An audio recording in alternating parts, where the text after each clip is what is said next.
60,000 Reasons to Remember. Every bidder arrived with a strategy charts of bloodlines, behavioral stats, blank checks tucked into silk pockets, but none came with a heartbeat as loud as Lyra Easton's blank. She felt it hammer against her ribs while the chauffeur-polished crowd filed into the auction hall, murmuring about new security contracts and which war dogs were worth the gamble. Above them, a giant screen scrolled past glossy photos. Muscular Belgian Malinois, sleek labs, battle-scarred shepherds. Then the name Aegis flashed. Half the room leaned forward, half leaned back. 6 failed avals, 1 dead handler, a warning label painted in red. Beside the exit, Lyra tightened her grip on a creased envelope. Inside lay every dollar she'd earned since childhood. Yet money wasn't what shook hair, it was the memory of that scarred muzzle resting in her lap before the world turned brutal. Tonight she would bet everything on the chance that a dog could still remember a promise whispered years ago. And when the bidding stalled at 55,000, her voice, small but unbreakable, would slice through marble and crystal alike. 60. A ballroom built on certainty would fracture, and a forgotten bond would pulse back to life. The chandeliers above the main atrium of Helix Ridge K9 Center shimmered like a constellation frozen in place, their light refracting across the marble floors below in golden veins. Everything gleamed, floors buffed to perfection, chrome railings polished so sharply they caught reflections like mirrors, velvet-backed chairs lined in regimented rows. The room smelled faintly of citrus wood polish, old money, and restraint. This was not a place where things were purchased. It was where legacies were traded. The guests filtered in through tall glass doors that silenced behind them like vaults closing. Men in military-grade tailored suits moved with quiet precision, the kind of men who once carried sidearms but now carried contracts. Women in fitted dresses with strategic necklines and sharper minds navigated the room with effortless command, catalog binders tucked beneath their arms like dossiers from a classified op. Each face bore the same look, composed indifference, a practiced apathy reserved for those accustomed to appraising value, whether in commodities, contracts, or war dogs. In the far right of the room, a digital screen rotated slowly, displaying the lots of the day. Each file flashed for exactly 10 seconds. Photo, call sign, breed, training level, handler status. A few lines of coded temperament notes. Some glowed green, operational, others yellow, rehab, ongoing. But a handful blinked with a stark red stamp. Unfit, asset liquidation. Those were the ones that drew the most attention. The auction hadn't started yet, but the weight in the room had already settled, like fogglow, dense, metallic. Voices barely rose above a murmur, curling around crystal glasses of bourbon and half-sincere laughter. Conversations about contracts in foreign embassies and dog DNA optimization never made it to the ears of anyone who wasn't already part of that world. This was elite soil, the kind where titles mattered less than connections, and a name like Hale Tactical Solutions carried more gravity than a general's stars. Then the doors creaked open again, and everything shifted. No one noticed at first, not really.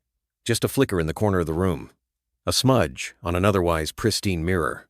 A small figure, dwarfed by the entryway, stepped forward onto the marble. No sound from her footsteps, just presence.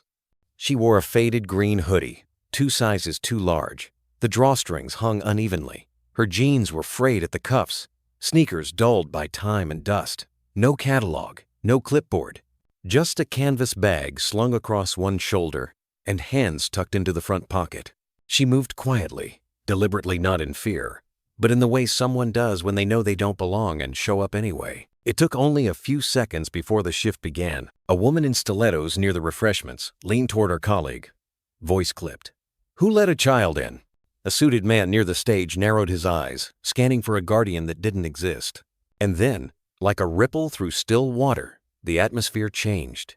The polished aloofness cracked not openly, not enough to break the room's surface, but just enough to notice the anomaly. The anomaly was a child.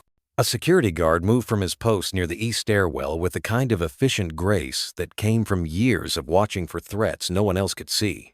He was broad-shouldered, early 40s, still military in posture if not uniform. His badge read Jordan. He cut across the marble quickly, intercepting her path near the velvet-lined partition. "You can't be here," he said, his voice not unkind but firm.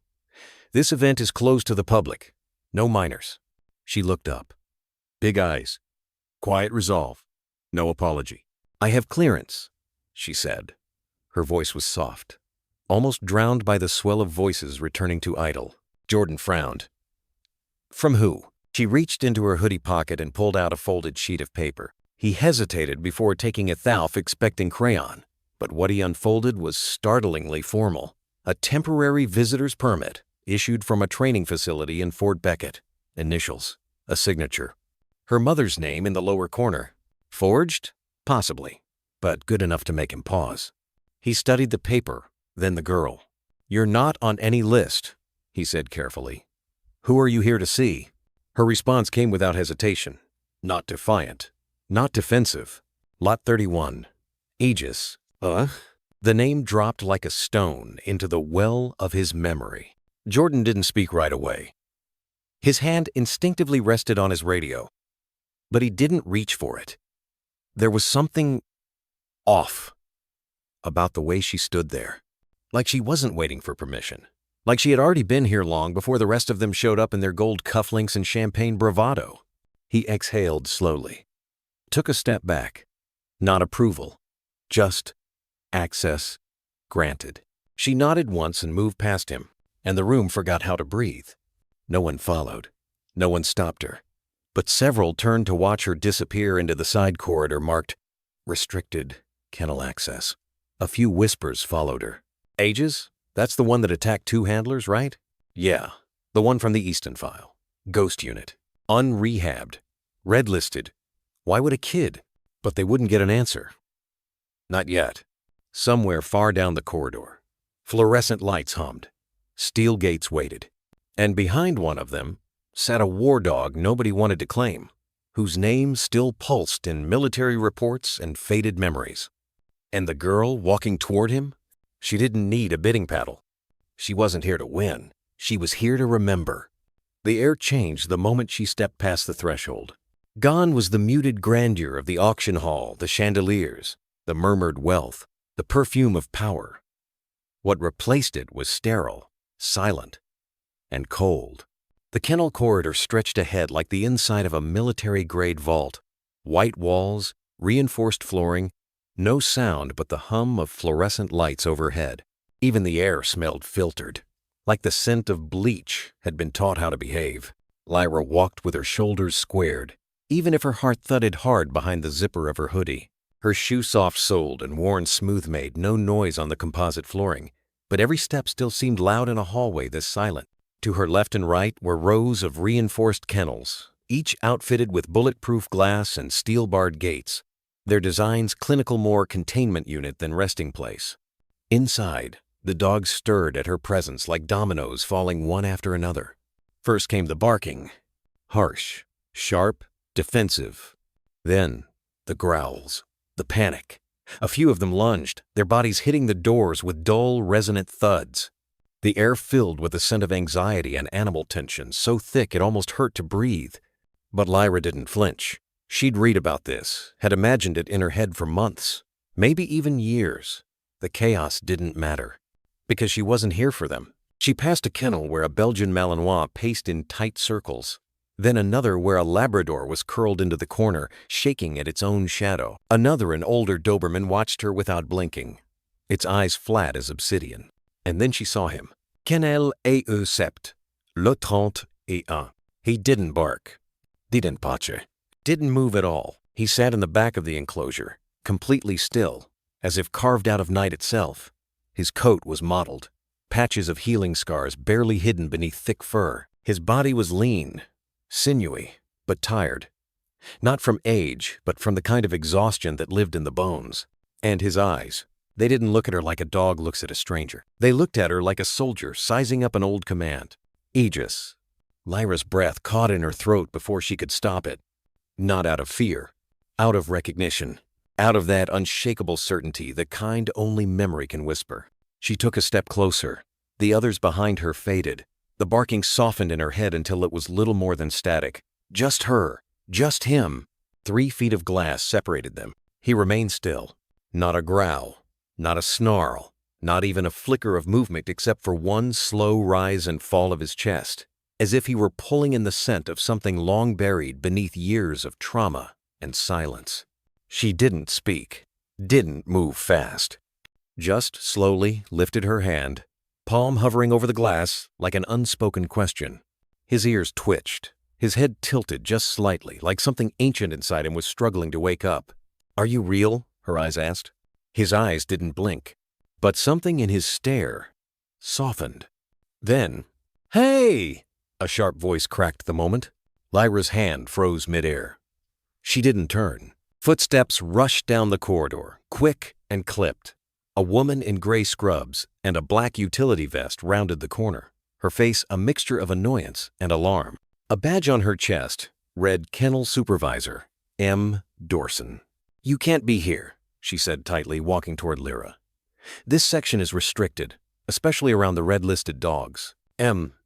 Still, Lyra didn't turn away from the glass. "He's dangerous," Dorson added, slowing down now as she noticed the stillness in the pen. "That one he's failed 6 behavioral reassessments, bit a trainer in June, nearly tore through containment last month." Lyra finally spoke, quiet but unwavering. "I know." The woman frowned. "Then you shouldn't be anywhere near this one. He doesn't respond to commands. He doesn't bond. He's broken, sweetheart." This time Lyra did turn. Her voice, when it came, carried no hesitation, just quiet truth. "He had a handler once, and nobody gave him time to grieve." Dorson blinked. Something faltered in her expression. Not understanding, but discomfort, like hearing something you didn't have a name for. Before she could respond, a distant speaker crackled overhead. "All guests, please return to the main floor. Lot 31 will begin in 5 minutes." Lyra lowered her hand from the glass, the ghost of her palm still hovering in the air between them. Aegis didn't move, but his eyes never left her. As she turned away and began walking back toward the auction hall, the weight of his stare trailed her like a second shadow. No growl, no bark, just presence. Behind her, the other dogs returned to their chaos barking, pacing, snarling at ghosts. But Aegis remained still, watching, waiting, like he already knew. Back in the main hall of Helix Ridge, the atmosphere had calcified into something sharper than anticipation. It felt electric, now brittle, like glass stretched too thin. The chandeliers above no longer shimmered. They stared down like silent judges.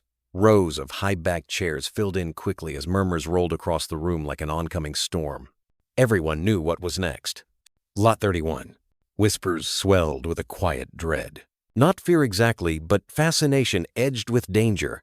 The kind that made powerful people lean forward, not for the sake of empathy, but for control. In the second row, a man in a dark moss-green suit adjusted his cufflinks with slow deliberation.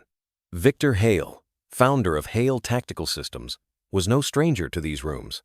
A former special operations consultant turned billionaire contractor, Hale was known for acquiring war dogs like others acquired weapon systems. His catalog was open, but unread.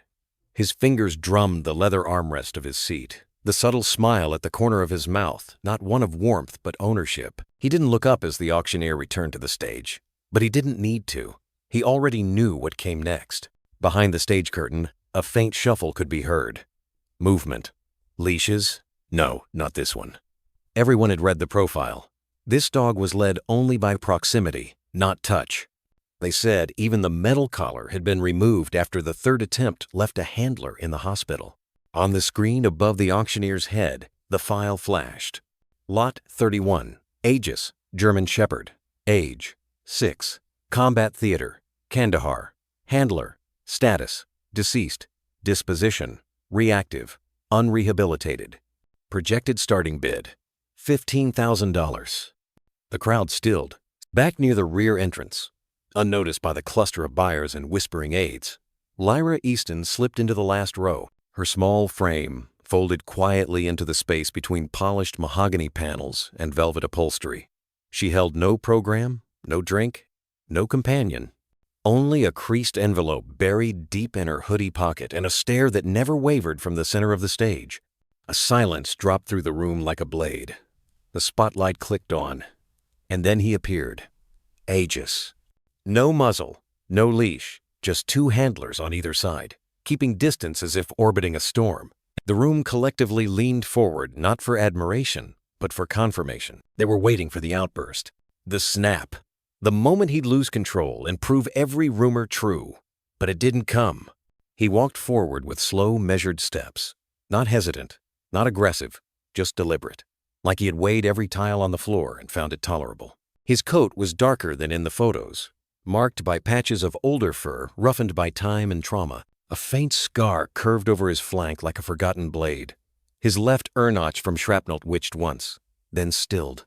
But it was his eyes that silenced the crowd. They weren't wild, they weren't panicked. They were calculating, cold, deep, ancient. Like looking into something trained not just to obey, but to outlive. Even Victor Hale lifted his gaze now. The auctioneer cleared his throat, shifting uneasily behind the podium. His voice dropped an octave, more reverent than performative. Lot 31, Aegis, starting bid, 15,000. A pause. Then, from the second row, 15, someone called, already confident. 17, followed quickly from the left. 20. The numbers moved faster now. Victor Hale lifted his hand lazily. 25.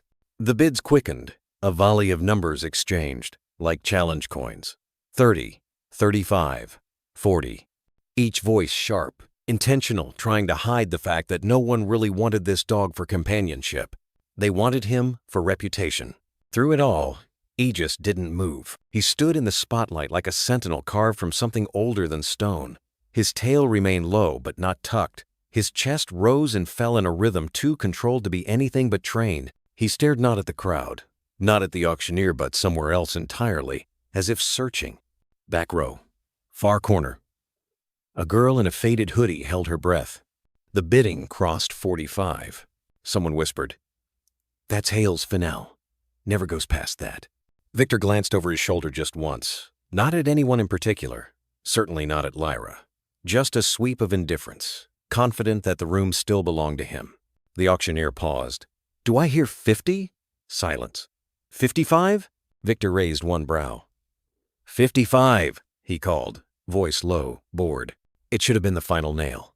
And then, from the very back of the room, a voice rang out. Not loud, not sharp, but clean, deliberate, like stone skipping across still water. 60. Gasps fluttered like wings. All eyes turned, some twisting in their seats, some craning over shoulders. At first, they didn't understand what they were seeing. A child? No clipboard, no handler, just presence. The envelope trembled in Lyra's pocket, its weight suddenly unbearable. On stage, the auctioneer faltered. Victor Hale's fingers stopped tapping. Aegis lifted his head just slightly and looked right at her. And in that moment, the crowd wasn't watching a transaction. They were watching a reunion. The silence fractured. "Sold?" the auctioneer said at last, voice just above a whisper. "To Miss Easton?" No applause followed. No nods of approval. Only the kind of quiet that falls when a room realizes it has misjudged everything. Lyra didn't move. She didn't smile. She didn't cry. She simply breathed. And across the room, Aegis never looked away. Long before the chandeliers and velvet seats, before the auction numbers and silent bidding wars, there was a porch-faded wood creaking under weight, and the sound of boots brushing against a doormat worn thin by years. That was where Elias Easton belonged. Not in ceremony, not in politics, but in silence, in small, steady moments. He had the kind of presence that didn't announce itself. He entered rooms like the wind entering a canyon unseen, but unmistakably there. A former soldier turned canine tactical handler. Elias rarely talked about what he'd done. His medals were packed away in a shoebox beneath a coffee tin full of screws. He didn't tell stories at barbecues or sign up for parades, but he always talked about Aegis, not with bravado, but with something gentler, almost reverent. He called Aegis the only soul who never needed words. The first time Lyra saw them together, she was 5. Aegis was barely 2, lean and sharp-eyed, still learning how to walk through gunfire without flinching. Elias had been crouched in the grass outside the barn, hand extended, not issuing commands, just waiting. No leash, no order, just trust being built in the space between. The dog had taken one step, then another, and then lowered his head beneath Elias's palm. Lyra remembered thinking it looked less like obedience and more like recognition. She remembered the way her father had whispered something to him, too quiet for her to hear, and how the dog battle bred to bite and chase and protect had leaned into it, like the sound alone was a language he hadn't heard in a while. Afghanistan was never called by name in the Easton house. It was the deployment, sometimes the rotation, but never war, not out loud. Still, Lyra learned to trace its shape through the gaps in her father's speech, through the extra locks on the barn doors, through the way he never quite sat with his back to windows, and through the photos he never showed any except her. One night, while thunder cracked outside and the porch light blinked like a dying star, Elias pulled down an old manila envelope from the top shelf of his closet. Inside were 8 photos. Only 8. Each one was worn at the edges, corners curled, the ink slightly faded from years of silence. They showed Aegis and theater-helmeted soldiers crouched in dust behind him, the air thick with smoke and sun. In one photo, Aegis stood perfectly still beside a half-collapsed wall, ears forward, body rigid. In another, he was captured mid-leap over barbed wire, mouth open in a controlled snarl, eyes locked on something out of frame. But it was the last one that Lyra couldn't stop staring at. Her father was kneeling beside Aegis. There were no weapons visible, no enemy, just the two of them, covered in ash and sweat and God knew what else, forehead to forehead like the world around them had fallen away. She had asked, "Were you praying?" Elias had smiled barely. "No," he said. "I was thanking him." They trained in codes, not commands. Aegis didn't respond to whistles or clicks like the other dogs. Elias used hand signals short, subtle, military precise, a raised index finger, a closed fist, 2 fingers sweeping low across his chest. But more than that, they learned to listen to each other's breath. There was a moment, Elias once told her, in a voice that barely made it above a whisper, when they'd been pinned in a ruined radio outpost just outside Kandahar. Communications were jammed. Backup was hours away. 3 wounded, 1 dead. The exit blocked by debris and sniper fire. No way forward, no way back. Except Aegis. He didn't bark, didn't move, just waited, watching Elias. And Elias had done something he'd never done before in training. He didn't gesture, didn't speak. He just exhaled, and Aegis moved. Through rubble, through fire, through sniper sightlines. He found a gap no one else had seen buried under drywall and smoke, cleared it, led the others through. Elias didn't talk about medals, but Lyra knew that 4 men had come home that day because of that breath. Years later, when Aegis returned without his handler and war clung to his body like wet cement, people asked why he was so reactive, why he attacked his handlers, why he didn't comply. But they didn't understand. You don't reprogram grief. You don't give a war dog a new handler and expect him to forget the voice he once followed through blood and gunfire. He wasn't broken. He was mourning. And no one, not the rehab centers, not the military boards, not the contractors bidding in glass halls gave him space to remember, except Elias. And now, maybe just maybe, Lyra. Because while the rest of the world saw a dangerous dog with too many scars, Elias had always seen more. "He's not trained," he'd once whispered, rubbing Aegis's ears under the cottonwoods. "He's chosen." Back in the auction hall, Lyra sat in the shadows as bidding cards rose and fell. But her mind wasn't here. It was on the porch, the photographs, the silence between her father's breath and Aegis's movement. And the last thing Elias had said before boarding that final convoy, "Keep the porch swept, El. We'll be home soon." Only one of them made it back, and the other never stopped waiting.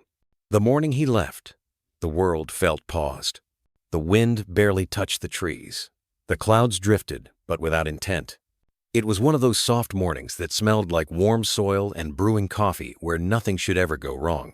Elias stood at the end of the gravel path, duffel bag slung over his shoulder. His boots were still dusty from last week's firewood run, but his uniform was crisp, freshly pressed, the way he always wore it on departure days. Aegis sat beside the porch post, still as a carving, not tethered, not commanded, just there, watching. Lyra stood by the screen door, barefoot and silent. Her fingers curled around the edge of the frame like it was the only thing keeping her steady. She hated these mornings. Not because of the goodbyes, but because of how little her father said during them. Elias wasn't the kind of man who lingered. He didn't draw out farewells with tears or promises. He just looked at you. And somehow, it was worse. Because when Elias Easton looked at you like that, like he was memorizing the very shape of your breath, it meant he wasn't sure if he'd get to do it again. "Don't forget to water the porch plants," he said finally, voice low. "I won't," Lida replied. Too fast. Too shaky. Elias turned toward the truck idling at the end of the lane. A soldier in the passenger seat tapped his watch. The engine growled like it was swallowing something it didn't want to taste.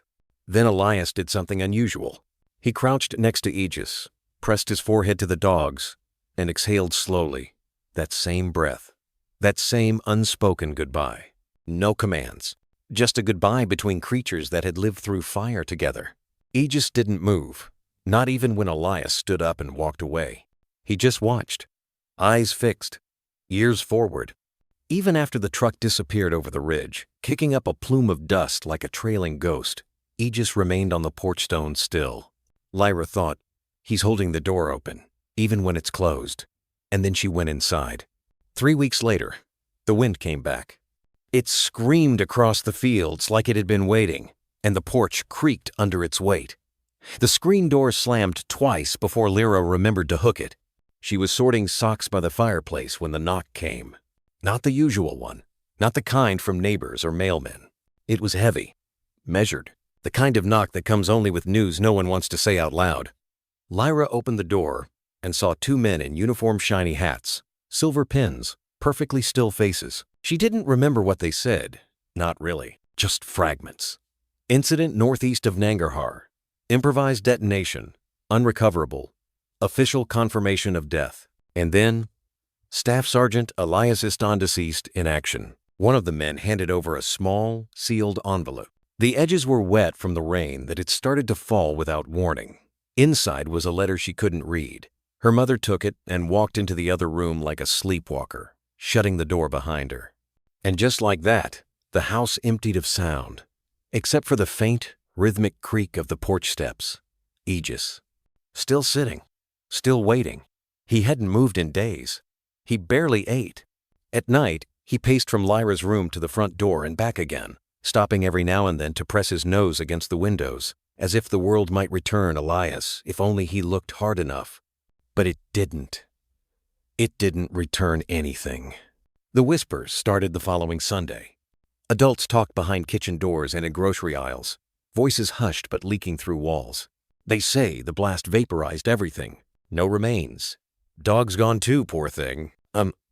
Lyra froze the first time she heard it. She was holding a paper bag full of apples when one of the church ladies leaned over and said it like a prayer. It's a shame, really. They say the dog died too. Lyra's grip tightened until the bag tore. Apples rolled across the steps. She didn't chase them. Because something inside her cracked, not with grief, but with instinct. She hadn't seen Aegis in 2 days. At first, she thought he'd run off chasing the truck in his dreams. But no paw prints led away from the yard. No neighbors had seen him. And when she called, the woods returned only their own silence. She checked the barn, the creek, even the old hay silo. Nothing. It was as if he had evaporated too. Like some invisible thread between dog and man had snapped and he'd followed it into the smoke. And yet, she refused to believe it. Because Elias used to say, if he's breathing, he's fighting. And there had been no body. At night, Lyra lay in her father's old cot by the window. She kept his watch on her wrist, even though it slipped and clanked against the wood frame. She stared out past the porch, across the gravel, toward the tree line, waiting, always waiting. Sometimes, she thought she saw movement, something large, low to the ground, a shadow, a flicker, a breath in the branches. But when she opened the door, there was only the wind. Still, she left it cracked open, just in case. Because somewhere deep down beneath the ache in the silent sesh believed what no one else did. Aegis wasn't dead. And neither was the bond he'd never let go of. The rumor didn't start like a flame. It started like a breath. A single comment on an archived handler's forum, buried beneath hundreds of posts about lost units, broken training methods, and missions that never made it past redacted reports. Anyone remember the K9 that wouldn't respond to commands? I think he bit through his own muzzle. Posted by a user named RedHawk42. Lyra's eyes locked on the screen. Her fingers trembled slightly over the keyboard. She didn't know what she was looking for exactly. She never had. But that post? It felt like something. She clicked on the profile. It was empty, no name, no history. Just one reply 3 months later. That wasn't a normal dog. Passed through Falcon Ridge, then gone. They said he was untrainable. Too quiet. Too smart. Lyra sat back in her chair. The old swivel chair squeaked beneath her weight, the same chair Elias used to fall asleep in when reviewing mission files. She'd kept it after he died, even though the leather was cracked and the armrest stuffing poked through like a wound. She knew how that felt. She'd spent years collecting crumbs threads that unraveled in her hands. Animal control logs, government facility transfers, mentions of unspecified canine subjects being rerouted through private contractors. Most led nowhere. Some led to places she wasn't supposed to see. But this one? This was different because the description matched something she hadn't read in any file. It matched memory. The way Aegis never barked, unless he had to. The way he watched people and not like a pet waiting for instruction, but like a soldier measuring a battlefield. It matched him. By 17, Lyra had mastered the art of blending in where she didn't belong. Online, she posed as a volunteer trainer, a vet tech, a handler in training. Her emails were scrubbed, rerouted, and signed with dead men's names. She posted questions on K9 forums, left voicemail messages at forgotten centers. No one ever responded directly. But the silence? The ones who deleted their posts?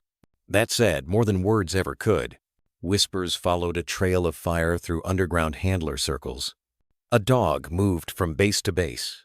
Files marked behaviorally unstable. Bit through 2 containment crates. Refused all verbal commands, responded only to eye contact. No records of original handler. Code name, AE7. The initials felt like a punch to the chest. Aegis Easton, Elias Easton. She wrote them down side by side and just stared. Then one day, her mother came to her room holding a folder. I found this in the attic, she said quietly. It was thin, unmarked on the outside aged paper, brittle like leaves in November. Lyra opened it on the kitchen table, the one place they never ate anymore. Inside, a single page.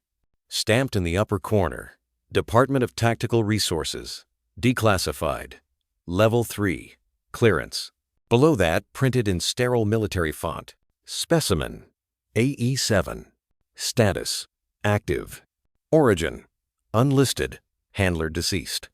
Disposition, behavioral risk. Notes, non-compliant with standard K9 protocol. Exhibits hyperintelligence, PTSD-like symptoms, and resistance to tranquilization. Shows affinity toward minor children. Transferred through Helix Ridge, Falcon Ridge, Blackwell, Lumatech. Current location, unknown. Her mother looked away. I don't know how it ended up with your father's things. Maybe he meant for us to find it. Lyra couldn't speak. AE7 wasn't just a number. It was a ghost. A ghost that had passed through the world, breaking every cage but leaving no footprints. And now, after all these years, that ghost had a shape again. A possibility. A trail. She folded the page carefully, pressing the crease down with the edge of her thumbnail. Her breath was shaky, but her mind felt clearer than it had in months. He was out there, somewhere, not dead, not lost, just waiting to be seen. That night, Lyra opened every map she could find. Her laptop hummed under the weight of 20 tab shelter transfer logs, closed military facilities, blacklisted K9 auction houses. Every time she traced the name Helix Ridge, her pulse jumped, because it wasn't just a center. It was the last place listed on AE7's file before the record went dark. No exit log, no final note, just blank space. Like someone had tried to bury what couldn't be contained. She stared at the address. Helix Ridge K9 Center, Vantage County, Wyoming. It was 3 states over. Middle of nowhere. A place that didn't exist on public maps anymore. But the satellite images showed something. Large buildings, fenced compounds, and something that looked like a training ring. She whispered his name out loud, just to see if it still fit in her mouth. Ages. It did. And somewhere, if he was still alive, he would remember her voice. Not because she was loud, not because she gave him treats, but because she never tried to own him. She just loved him like Elias did, like someone who saw the storm behind his silence and stayed anyway. Lyra closed her laptop and stared out the window. Outside, the wind had picked up. The porch plants she still watered every week swayed in the dusk, casting long shadows over the gravel. She imagined him out there again, sitting in that quiet way, waiting for someone who'd vanished. But this time, it was her turn. Not to wait, but to find him. The first thing to go was her bike. It leaned like a memory against the fence, tires half deflated, still dusted with red clay from last summer's canyon ride. Lyra wiped it clean with a dishcloth, careful around the handlebars where her father had once taped a flashlight before they rode at dusk, his laugh chasing hers through the dark. She didn't cry when the boy in the football hoodie handed her the money. She just counted it, folded the bills once, and slid them into the inside pocket of her canvas jacket, the one with the zipper that still worked. "Don't you want to keep it?" her mother asked later, watching from the porch with her arms crossed. "You've had that bike since you were 10. Lyra didn't answer. Not directly. Instead, she looked up. "He's still out there. You know that, right?" Her mother closed her eyes briefly, then nodded. It was the first moment of silence between them that didn't feel like a war. By the end of the week, the room that used to be filled with sketches, hanging stars, and the faint smell of marker ink now echoed. She sold her easel, her charcoal set, the watercolor palette Elias had given her for her 12th birthday, the one she'd once cried over when the blue leaked into the yellow. Gone. She posted on neighborhood forums, walked dogs, cleaned porches, changed light bulbs for elderly couples who didn't know her name but tipped well. She traded time for currency, childhood for action. Every dollar went into a shoebox labeled hollow, a word she chose because it felt honest, not empty, just waiting to be filled. When she reached $381.72, she started breathing through her mouth in excitement. When it passed $500, she stopped sleeping. She tutored after school in libraries and on back porches. Math, mostly fractions and geometry, the kind of knowledge that could be traded in 60-minute blocks. She was 17 now, sharp and quiet, the kind of girl other kids trusted because she didn't talk much but always listened. Every question she answered was one step closer to him. 1 mile paid for, 1 night in a motel covered, 1 kennel wall closer to breaking. Her mother didn't notice at first, or maybe she pretended not to, but the signs were there. The empty hooks where her necklaces used to hang, the art awards missing from the frame on the hallway wall, the soft click of the door at 5 a.m. when Lyra left to beat the sunrise with leash in hand. She found her once at the table, counting bills in careful stacks, 10s, 5s, 1s, quarters and little plastic tubes from the bank. Lyra didn't heed it. "I'm going to Vantage," she said flatly. "I know where he is." Her mother stared. The air thickened. Then, "You mean it?" Lyra flinched, just once. "Number, I mean him." She stood, voice low but solid. "You buried Dad. But you didn't bury him, because he never came back. Because no one did." Her mother didn't cry. She just sat down slowly, like gravity had finally won. "Why now?" she asked. Lyra hesitated, then opened her notebook. She flipped past scribbled maps, auction dates, and long lists of boarding kennels.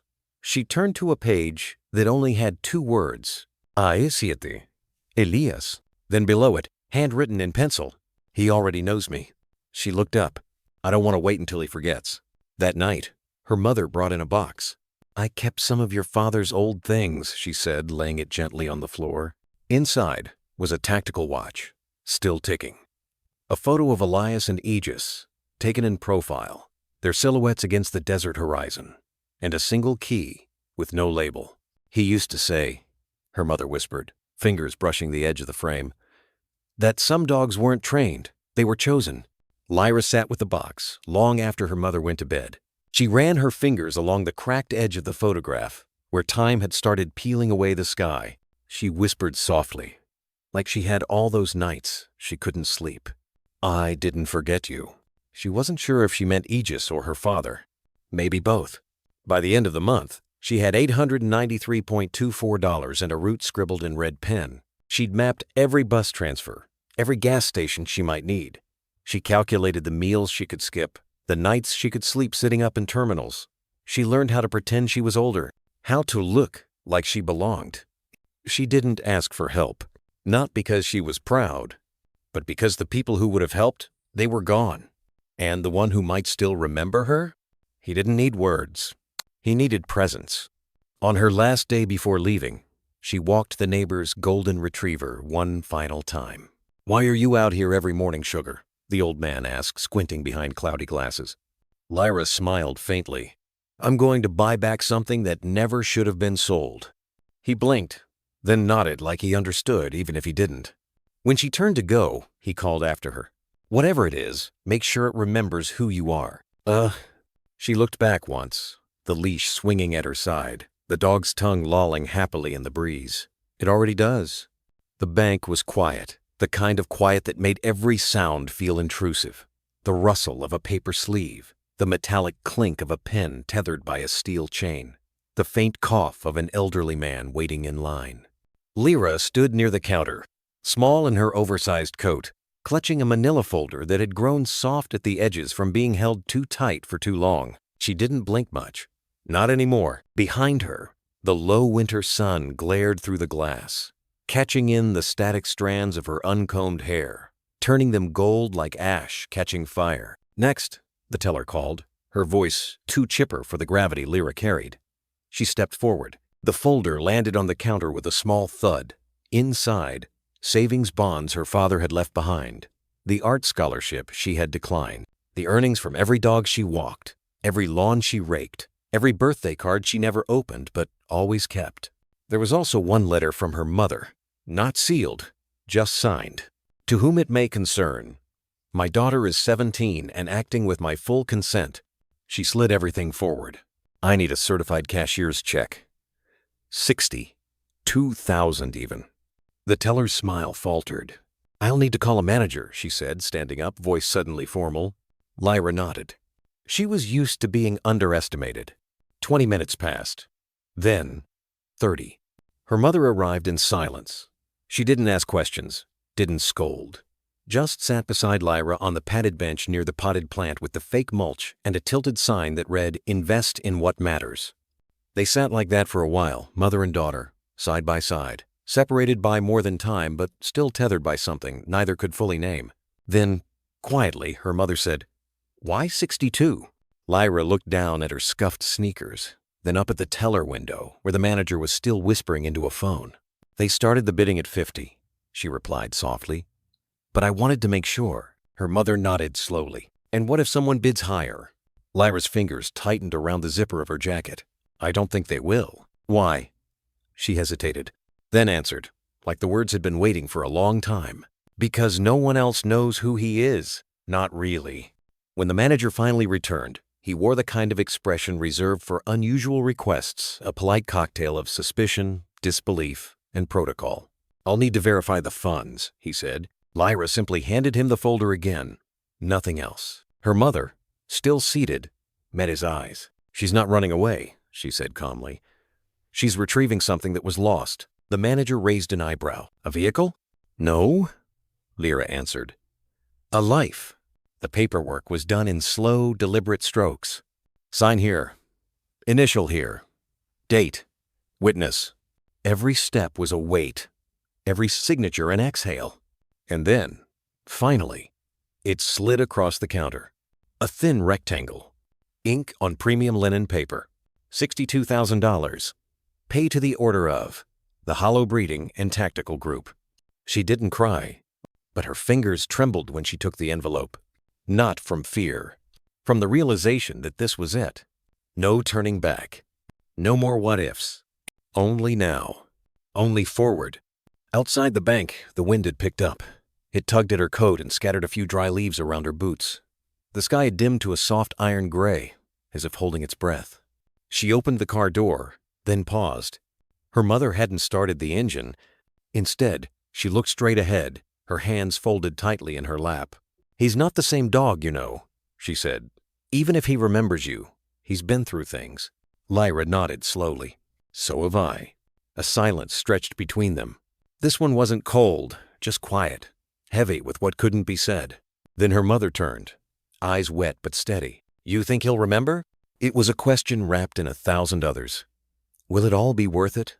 Can love survive war? Is memory stronger than pain? Lyra looked out the window, at the wind twisting through bare trees, at the horizon that no longer scared her. He already does. They drove home without music. At every red light, Lyra clutched the envelope like a heartbeat, like her father's hand, like the leash that used to link her to the creature who never needed words to understand her grief. She replayed moments that had long gone silent in their house. Aegis lying in the hallway outside her door, unmoving until she cried herself to sleep. The time he pressed his nose to her palm after her first real loss, not of a toy, not of a test, but of a friend who moved away and never said goodbye. The night after the funeral, when the moonlight hit his fur-like armor and she whispered her father's name into his ear like it was a secret too heavy for humans. She didn't know what they had done to Aegis since, but she knew what he had once done for her. And this check, this absurd rectangle of possibility, was not payment. It was a promise that what was stolen could be found, that what was broken might still choose to heal, and that somewhere behind a concrete wall and reinforced glass, a creature made of instinct and memory still waited. The invitation wasn't real, but it looked close enough to pass under tired eyes. A wax seal lifted from a discarded envelope, embossed gold crest from an archived brochure, the barcode stolen from a wine distributor's shipment list. It wouldn't scan, but that wasn't the point. It just had to look like it belonged. Lyra's hands trembled slightly as she folded the forged permit into thirds, slid it into the inside pocket of a gray wool coat too big for her frame, and exhaled. Once. Then again. This was it. She glanced at herself in the bathroom mirror of the truck stop 3 miles from Hollow's auction gate. Her hair was pinned back in a tight adult twist, minimal makeup, a pair of dark-rimmed glasses that weren't prescription, just distraction. Her lips moved silently, reciting the name she would answer to. Delilah Ames, procurement assistant, Jensen Tactical Group, a name born of 3 online directories, and a speculative guess that no one checked background hires this late in the fiscal year. The back gate to the Hollow Tactical Complex wasn't marked. Just a gravel road splitting from the highway, flanked by pine trees and a camera posted on a rusting pole. The booth sat crooked, manned by a guard whose boredom was visible even from a distance. Lyra's heart thudded like a kick drum as she stepped from the rental car and approached, clutching a black portfolio like it was a shield. The guard leaned forward, squinting. "You're not on my list." Lyra didn't flinch. "I'm replacement staff. Jensen Group. Delilah Ames. We had an internal personnel switch this morning. I have clearance." She slid the paper forward. He scanned the barcode. Nothing happened. She braced. Then the guard muttered, "Damn software's frozen again," and waved her through. "Go down to Lot C. Don't block the main walk. They get twitchy when the suits are watching." She nodded once, quickly, before her legs could betray her. She was in. The auction ground sprawled like a military trade show in hell. Tents were arranged with brutal precision. Stark white, corporate logos stitched beside kennel numbers. Stark concrete walkways cut through the grounds, leading toward the main pavilion, a monolithic structure of glass and metal rising from a field that had once been wild. Lyra kept her head low, walking with fast purpose. Just one more clipboard in the sea of men with silver cufflinks and tactical boots. The crowd buzzed with a kind of wealth that whispered instead of shouted. Voices clipped. Eyes assessing. The occasional laugh. Always at someone else's expense. Everywhere dogs barked from behind reinforced fencing. Some lunged, others cowered, but none sounded like him. She kept walking. Her hands stayed clenched inside her coat, one around the permit, the other around the envelope with the cashier's check. A passing guest gave her a look. Not suspicion, just distaste. She didn't belong. She was too young, too silent, too deliberate in her avoidance of eye contact. But she kept moving. She reached a table near the side entrance of the pavilion, where a bored-looking attendant in a camel blazer and tablet sat checking badges. "I'm assisting on Lot 31, Lyra said, offering the forged permit and a forged smile. The woman gave a non-committal grunt, swiped her badge, and tapped the tablet. "Back rows are for procurement. Don't stand, don't speak, don't film." Lyra nodded. Inside, the air was colder than it should be. The lights were dimmed except for a spotlight that scanned slowly across the central walkway, a runway, really flanked by rows of cushioned chairs, names stenciled in gold. Some she recognized from exposés and procurement scandals. Others she had only seen whispered in message boards and case files her mother once printed when she thought Lyra wasn't looking. And then, there, in the far corner, a crate, partially hidden by canvas. Steel bolts, reinforced grating. The air changed, like the molecules remembered something she didn't know how to say. She didn't need to read the number stenciled on the panel. Lot 31. He hadn't been brought out yet, but he was here. She could feel it, the rows filled with men in polished boots and silent women in suits with knives for smiles. Victor Hale entered last, flanked by 2 private security men and the unmistakable hush that follows power. He didn't sit. He occupied. His eyes flicked over the crowd like a predator selecting weakness. Lyra made herself smaller in her seat, but didn't look away. She remembered his name, her mother's warnings, the stories. And she remembered something else, a whispered rumor about how he only ever bid once and never lost. She swallowed hard. Her hand slid into her coat pocket, fingers brushing the check again. 62,000. More than everything. Not just a number. A defiance. A prayer. A farewell to fear. The auctioneer's voice crackled through the sound system, all velvet and malice. "Ladies and gentlemen, welcome to the 19th Hollow Canine Tactical Disposition. As always, we thank our investors, our trainers, and our most loyal clients." A low murmur of amusement rolled through the crowd. Lot 28 has been withdrawn due to behavioral inconsistencies. Lot 29 was awarded pre-show. Lot 30 unsuitable for adaptation. That brings us to a pause. Lyra's breath caught. Lot 30 vienas. A steel door opened, and they brought him out. But that moment was not hers yet. Not here. Not now. That moment would belong to him. The light shifted before he appeared. A pale sweep of fluorescence, sharp as interrogation, knifed through the center aisle of the auction chamber. Silence followed, slow and deliberate, like the breath before impact. Then came the sound of steel bolts retracting. A hinge groaned, and he stepped into the ring. No muzzle, no sedative drag. No handler at the leash. Just a dog tall, lean, scarred, walking forward under his own command, like he'd been here before in another life. The murmurs started low and fast. They're mad letting him walk free. Isn't that the one from Sector 7? No collar? No restraints? I heard he gutted 3 men. With his teeth. Lyra, hidden in the shadows of Row G, watched with her breath lodged in her throat. He didn't move like a threat. He didn't pace or lunge. His gait was controlled, almost reverent. The kind of quiet movement that could only come from one thing, training that had broken everything else. They had called him untrainable now. But she knew better. She had seen him once before, years ago, on a worn-out VHS recording her father kept in a lockbox labeled "Do Not Erase." Back then, his fur was darker, his eyes not so hollow. But the movement, that stillness in motion, it was him. Aegis. He stopped at the center of the ring, just under the spotlight. Muscles tight under a hide of ash gray and sable.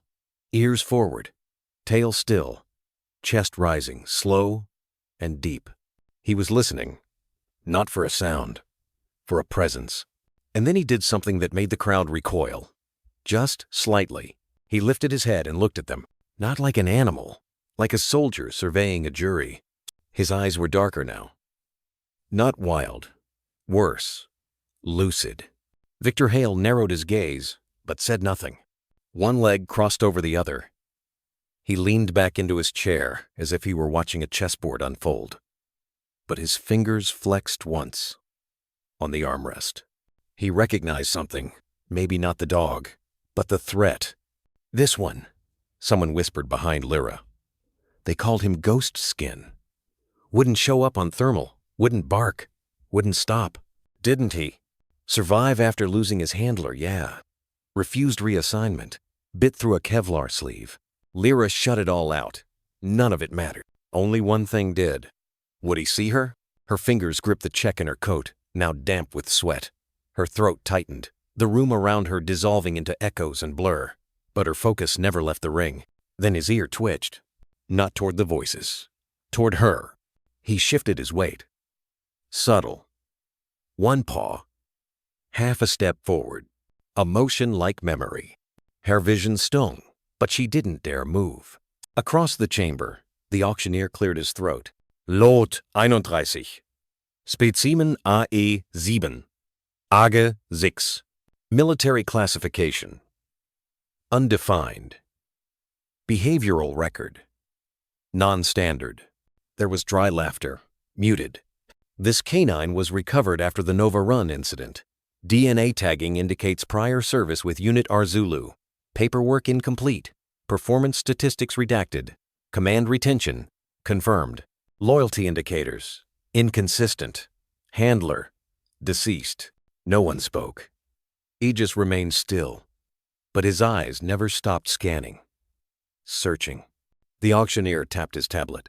A screen flickered to life on the wall behind him, displaying grainy footage, infrared.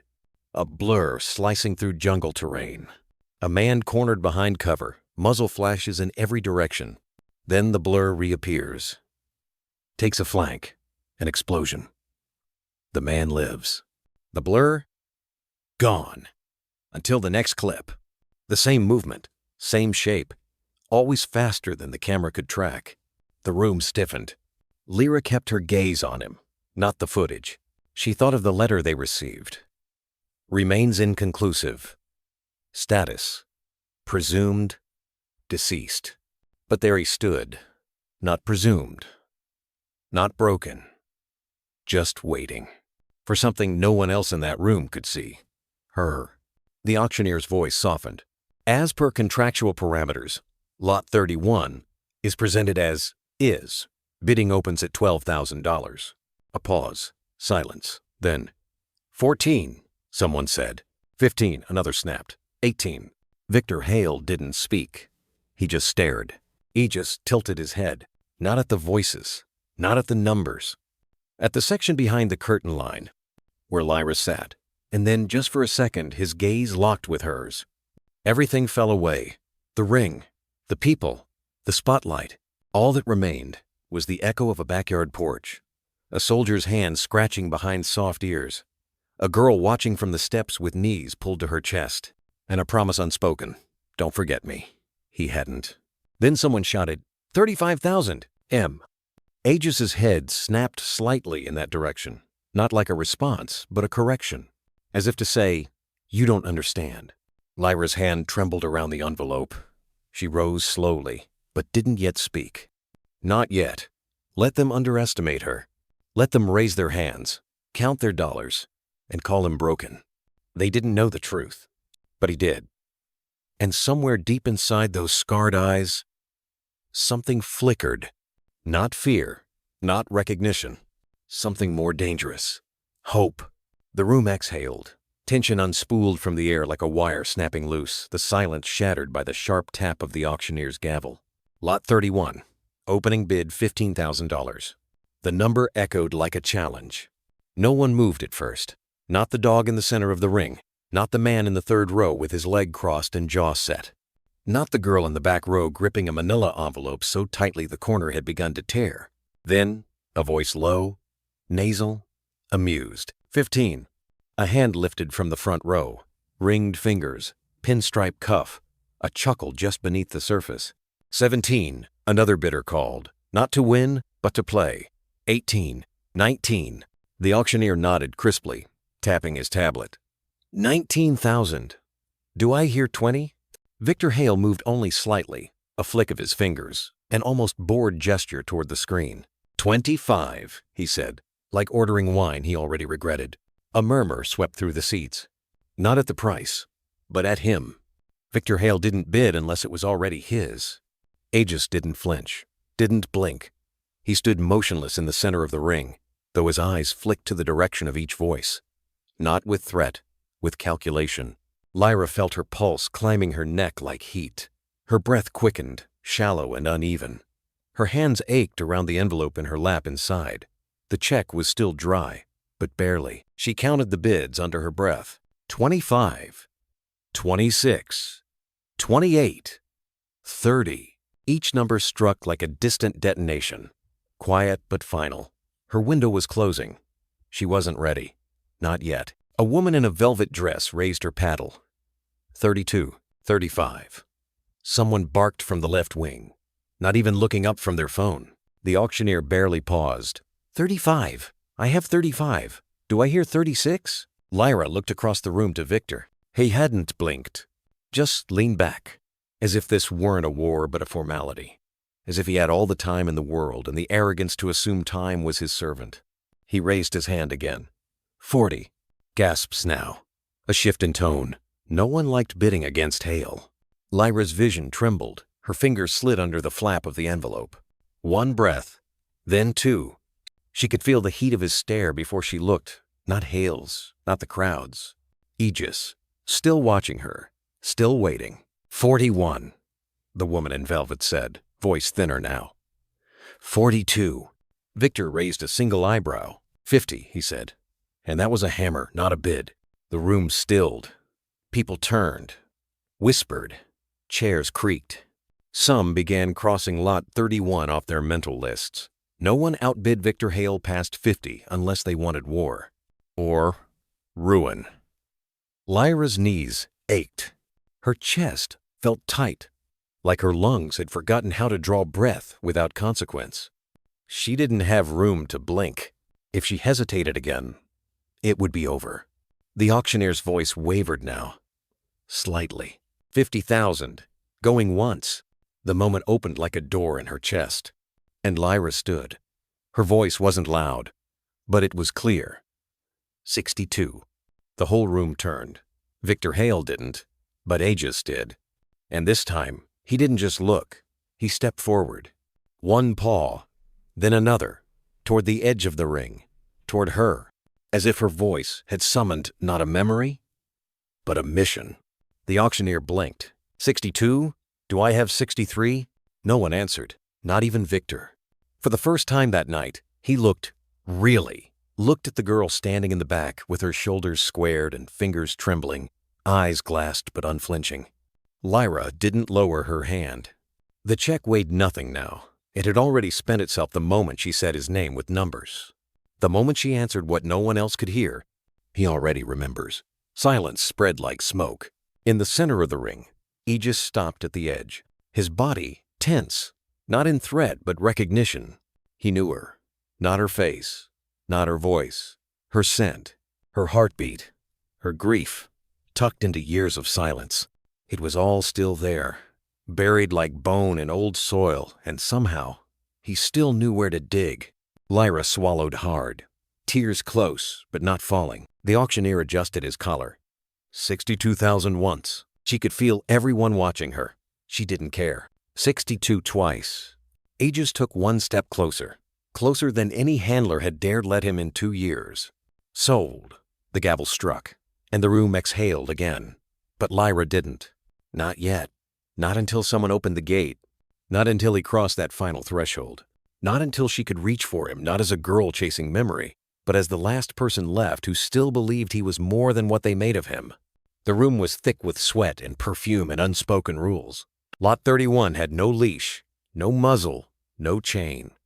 Just a ring of reinforced glass and a silence that felt like loaded breath. Aegis stood at its center, shoulders rippling with latent power, coat catching the harsh ceiling light in fractured gold.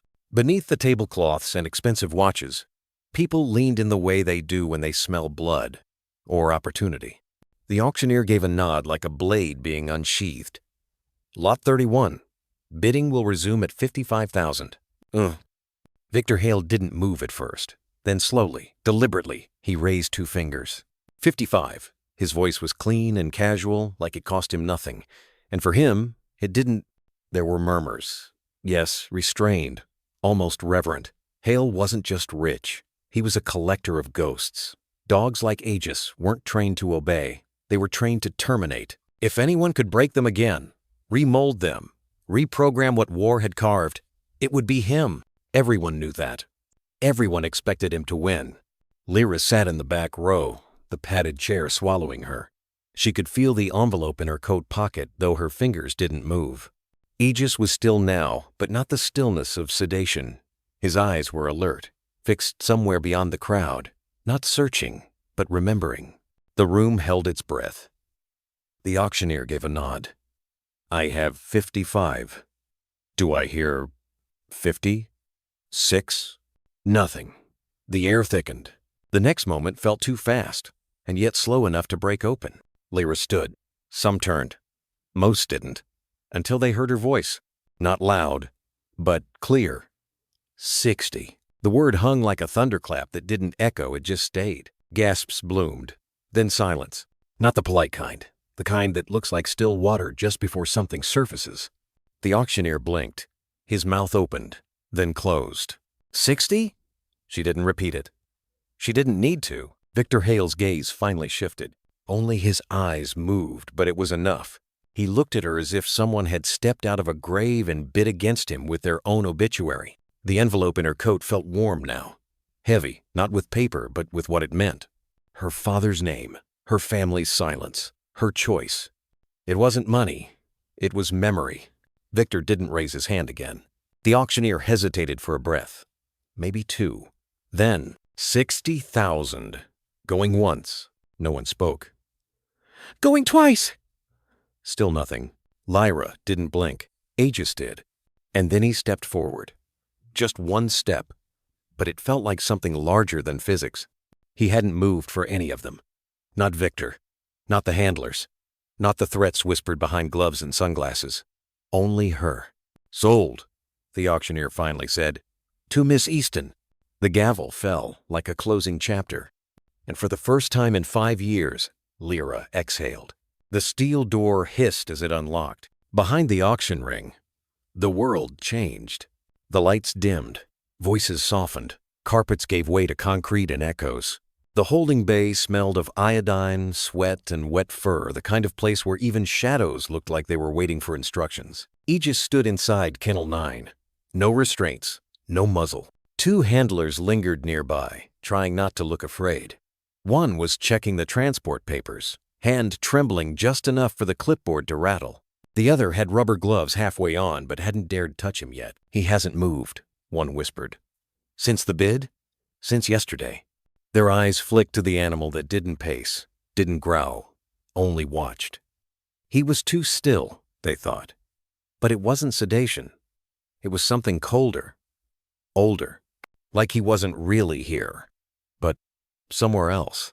Then came the footsteps, lighter, not rushed, but with purpose, like the sound of someone walking toward a cliff, knowing exactly why. Lyra stepped into the corridor. She'd taken off the auction badge, wiped the sweat from her hands, but nothing could hide what she carried. Not the coat, not the years. One of the handlers started to speak, stopped, then stepped aside. Lyra moved closer, slow, careful, like she was approaching not just a dog, but a memory that hadn't made peace with her yet. Aegis turned his head. Not fast, just enough. Their eyes met, and the world went still. No growl, no bark, no explosion of recognition. Just the long, weightless silence of something that had once been whole now, trying to decide if it could be again. She didn't speak. She couldn't, because there were no words big enough for what stood between them.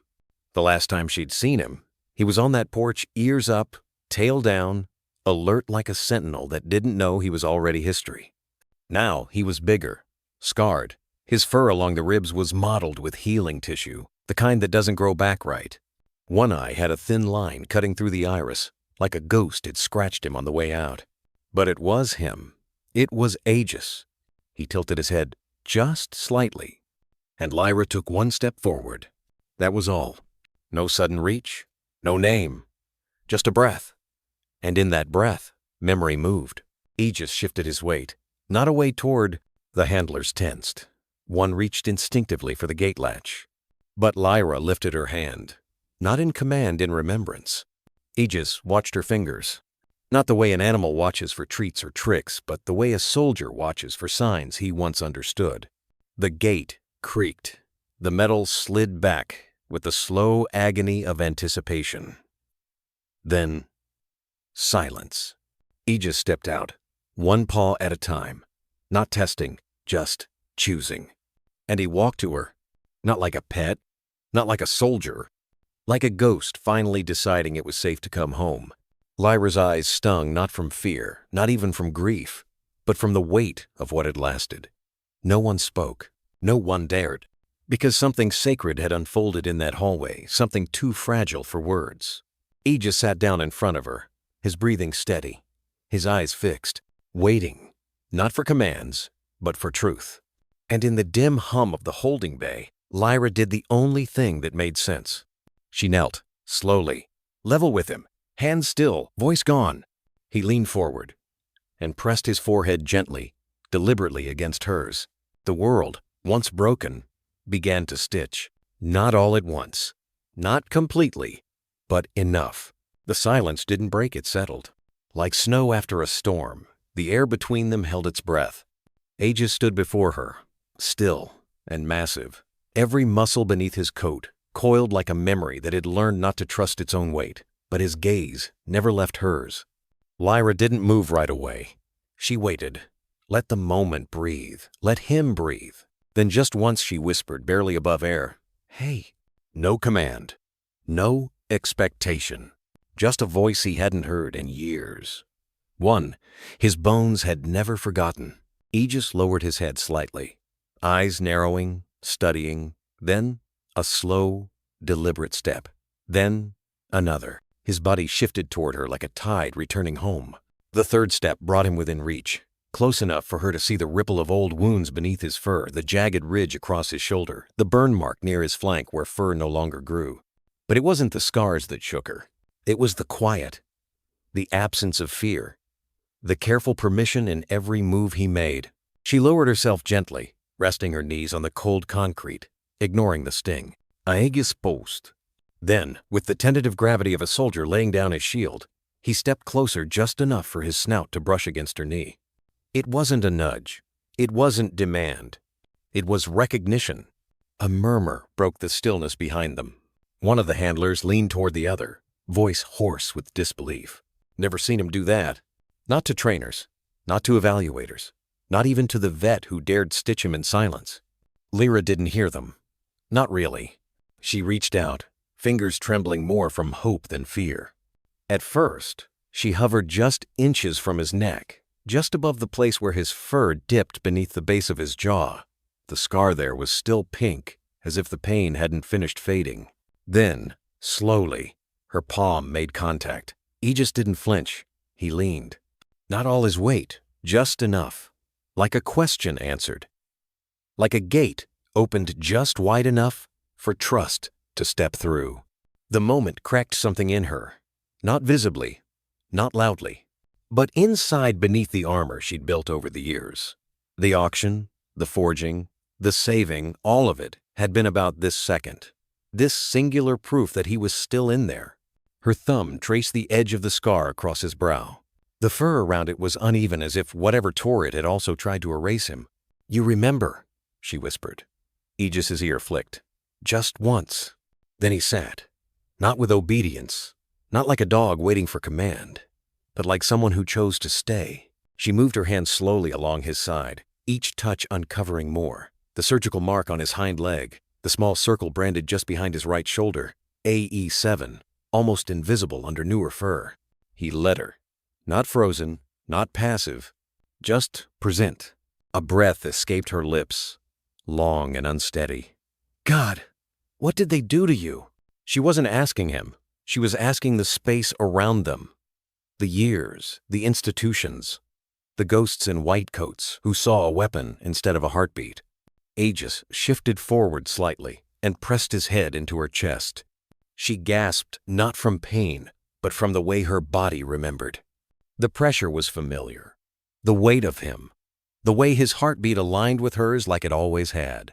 She wrapped her arms around him, gently, as if holding something holy. Behind them, neither handler spoke. They watched, not like observers at work, but like witnesses at a quiet kind of miracle. "I thought I lost you," Lyra said softly, voice cracking. Aegis didn't move, didn't have to, because in every still second that followed, in every breath they shared on that stained concrete floor, there was something louder than language.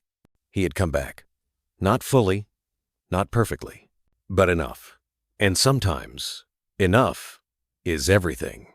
The steel latch gave one last, reluctant clank. Aegis stood beside her, untethered. No leash, no collar, no command, just choice.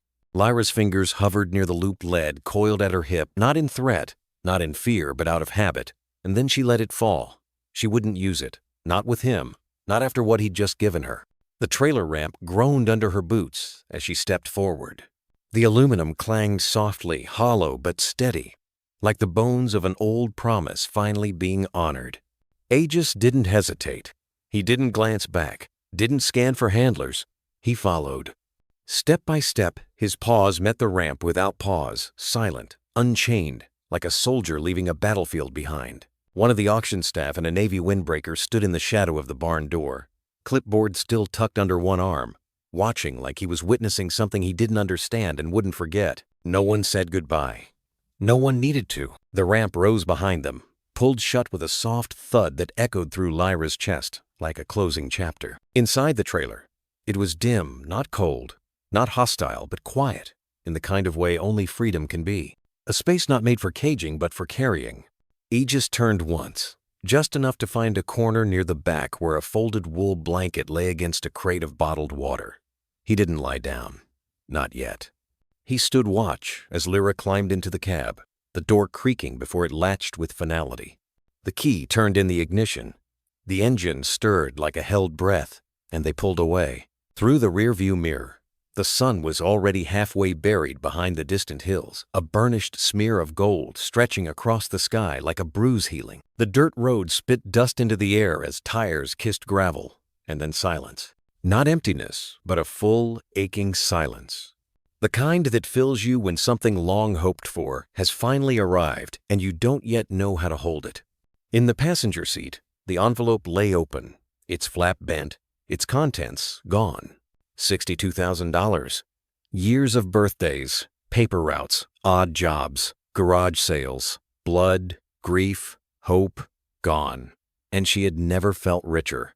Lyra reached over and placed a hand gently on the envelope, folding it closed as if tucking a letter to the past. In the back, she heard him shift a small thud as he lay down, the weight of his body settling into rest for the first time in what must have been years. She didn't look. She didn't need to. She could feel it.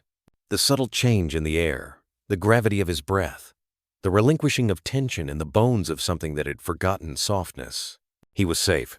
Not saved, not yet, but safe. And that, in this moment, was sacred. She kept her hands on the wheel, knuckles pale in the amber wash of twilight.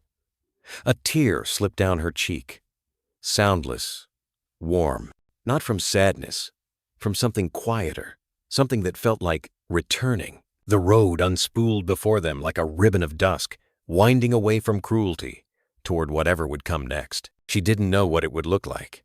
She didn't know what healing would require, but she knew this. He followed her without being asked. He walked up that ramp like he remembered who she was. And tonight, for the first time since she'd lost everything that used to make her whole, she wasn't alone in the world. Not really. Her throat ached with the fullness of it. As the last sliver of sun dipped behind the hills, Lyra whispered into the empty space between them, not turning her head. "Welcome home." No response. Just a quiet exhale from the back. Long, low, steady, like the sound of someone finally laying down a burden. And in that silence, heavy and beautiful, the road took them. The gavel had dropped, but the sound still echoed, not in wood, in silence. It clung to the walls of the private auction like static before a storm, spreading not through words, but through the sharp intake of breath, through stilled hands and furrowed brows, through the collective pause of a room no longer in control of its story. Victor Hale remained still, frozen in the final flicker of his smirk, the kind a man wears when he's sure the game is his. But the game had shifted. 60? He had scoffed, too late. The gavel answered him. Not Lyra. Now, she was gone. So was the dog. But the shock remained. Chairs creaked as people turned to one another. Whispered names crackled like dry leaves. Who was she? Is this a setup? She had a check ready. Did you see that? A man near the back, tall, tanned, sunglasses still perched on his head, though the sun had long dipped, leaned toward a colleague. She's no investor. Too young. Too clean. This isn't her world. Check the list, someone muttered. She's not on the register. She forged a badge, said a woman from logistics, eyes narrowed. But the payment cleared. That was what stopped them. Not the nerve, not the silence she carried into the room, but the fact that the money was real. 50 people had watched that German shepherd walk into the ring like a ghost resurrected. Fewer had recognized the haunted weight in his gaze. Even fewer still remembered the name that once accompanied that animal down dust-choked corridors in the burn pits of Kandahar, until a voice broke through. Easton! Everyone turned. It came from the sidelines. A man in a faded military fleece, nameplate long since torn off, shoulders hunched as if memory were heavier than armor. I knew her father. He stepped forward, slow, deliberate, each word dragging something unseen behind it. That was Elias Easton's girl. Murmurs spiraled outward like cracks in glass. Easton? The ghost walker?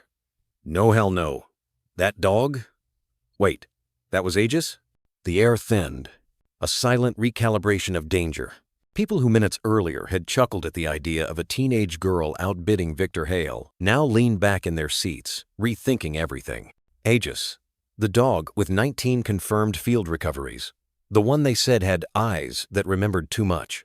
The one that vanished after Omega Base imploded in scandal and sealed files. Someone let out a low breath. I thought he was destroyed. Guess not. The man in the fleece shrugged. Not all ghosts stay buried. Another handler, younger, clipboard still clutched tight, paled visibly. I heard rumors, he whispered. That Easton encoded the dog's tracking signature. Said they shared signals. Neural calibration. Some kind of experimental bond. Blackwatch project, someone confirmed grimly. That girl just bought a legend. No, the older man corrected, gaze pointed and still. She rescued him. Silence again. Not shocked this time, Reverend, because in the world these men walked in a world built on bids, betrayals, classified missions, and auction muscle love didn't last. Loyalty was paid for, not earned. And grief? Grief was a weakness you buried deep under medals and memos and shut doors. But here was a girl, 17, maybe 18. With an envelope of saved pennies and bruised determination written all over her jawline. And she just walked out with the most dangerous, most loyal, most haunted creature any of them had ever seen. He knew her, the handler said softly. You saw it too, right? He knew. Heads nodded. No one denied it. Even Hale hadn't. Another muttered. He didn't need a leash. Outside, the trailer's engine had long faded into the dusk. But inside, the atmosphere hadn't returned to normal. It couldn't. The ring, that steel-framed circus of money and command, felt different now. Smaller. Douleur. Less important. One man pulled out his phone and snapped a picture of the bidders list. The name was handwritten, fake, barely legible. But something about it still felt like a signature scrawled on a declaration. She came to reclaim, not to win. Someone else reached for their coat. The auction wasn't over. But the story had already changed. Far from the room, beyond the hum of fluorescent lights and the tang of synthetic fear, Lyra drove on, unaware of the ripples she had left behind. Or perhaps just not caring. The gravel crunched beneath Lyra's boots as she stepped down from the trailer ramp. The air cooler now, touched by the scent of pine and oil from idling generators. Most of the crowd had retreated indoors, the show moving on, but the weight of what she'd done still clung to her like static. She kept her head down. One hand rested gently on the side of the trailer, the other clutching the worn envelope now empty, its purpose fulfilled. Aegis walked beside her, unleashed, unchained, no command needed. His movements were fluid, quiet but not uncertain. Like a soldier who understood formation without being told. Like he remembered. They didn't get far. A sharp voice cut through the fading dusk. "Hey." She turned, her breath caught. Colton. No more the charming bidder from row 3. No more the man with a lazy grin and bored eyes. Now, he was just a looming shadow at the edge of the ring light's spill unbuttoned coat, sleeves rolled, tension rolling off him like heat from scorched pavement. "You think this is a win?" he asked, voice low, measured, but pulsing with threat. "You think walking out of here with that makes you someone?" Lyra didn't answer. Colton stepped forward. Not fast, but close, too close. "You're just a girl playing dress-up," he hissed. "You bought yourself a ghost and think that makes you a hero?" Aegis shifted. Just slightly. Colton didn't notice. "He's a war dog, sweetheart, not a plush toy. He's got kills stacked higher than your age." Lyra's jaw locked. She didn't flinch, but her fingers twitched at her side. Not from fear, from control, restraint. Colton noticed that. "And what?" he said, grinning coldly. "You think he remembers you? Think that some childhood moment gives you ownership over something like him?" That was when Aegis moved. Not a growl, not a bark, just a step. Between them, his body slid like a silent tide, positioning itself in front of Lyra, his side to her. His head slightly low, eyes locked on Colton. Still, watchful. Not challenging, not yet, but unreadable. That kind of stillness only comes from two places: fear, or training so deep it rewrote instinct. Colton froze. It was subtle, a hitch in breath, a twitch in his left eye. But Lyra saw it. "You don't get to speak to him like that," she said softly, then added, "or to me." Colton tried to laugh. It came out too loud, too sharp. "He's just reacting to motion." Lyra tilted her head. "Try taking another step." The silence stretched between them. Aegis didn't move, didn't blink, but his body was a bowstring. Colton's lips curled. "You don't know what you're doing, Easton." She flinched slightly at the name. He saw that. He pressed in. "You think you can handle what's buried in him? You think you can fix that?" Lyra's voice came steadier now. "I don't need to fix him." She looked down at Aegis, and something shifted in her expression, something soft, something vast. "I just need to remember with him." The words hit like a gunshot. Colton stared, but the mocking was gone. He'd seen enough men lose dogs they served with to know what it looked like when one chose a new bond. And he wasn't the one being chosen. "This isn't over," he said finally, but it was thin, weightless. "Maybe not," Lyra replied. "But this part is." Aegis took a slow, deliberate step forward. Just one. Colton backed up. His boots crunched too loudly on the gravel now. His confidence scattered like dust. He turned, muttered something under his breath, and vanished into the dark between trailers. The moment held suspended in that aftershock hush until Lyra exhaled. She placed a hand gently on Aegis's back. Warmth, muscle, stillness. She didn't say thank you. He didn't need it. The bond had spoken for them both. And as the wind curled around them, rustling the edge of her coat and carrying away Colton's echo, Lyra knew the truth that neither the auction nor its bidders could price. Some loyalty couldn't be trained, some recognition couldn't be bought, and some hearts only returned home when called by memory. The corridors of the compound seemed longer now, their sterile lines echoing with an emptiness that hadn't been there before. Lyra walked slowly, her boots pressing into decades of dust and polish. Each step was deliberate, each breath measured. Aegis padded beside her, not behind, not led, but alongside his gait, soundless but sure. His presence no longer questioned, no longer caged, just there, like gravity, like memory. They passed the security gate first. One of the younger guards, the one who'd smirked when scanning her fake visitor badge, dropped his eyes, said nothing. His radio buzzed against his chest, but he didn't answer it. He stepped aside. Then came the staff wing. Logistics, auction tech, the handler's lounge. A woman in a blue vest froze halfway through stirring her coffee. Her spoon clinked once against the ceramic, then stopped. She watched Lyra pass, her eyes not on the girl, but on the dog. Recognition bloomed like smoke. A name, unspoken. A past, unburied. Another man, the same one who'd murmured earlier. That's the dog that tore through 3 handlers, stood frozen by the loading dock doorway. Now, he didn't look afraid. He looked haunted. Lyra felt it before she saw it. The hush that rolled in behind her like a shifting tide. Not reverent, not hostile. Just still. She didn't speak. Neither did Aegis. But their silence pressed against the walls like a pressure front. The hum of fluorescent lights. The distant beep of a forklift reversing. Even the chatter from the auctioneer's headset back in the gallery had dimmed. Somehow, like the room was tipping sideways and the whole world was holding its breath. Then came the whispers. Is that Easton? The girl from the auction? No, that's Elias Easton's kid. And that dog? They didn't finish the sentence. They didn't need to. Aegis moved with an ease that didn't belong to a reclaimed asset. A dog just sold at auction. He carried no tag, no leash, no chain. He didn't glance at the people staring.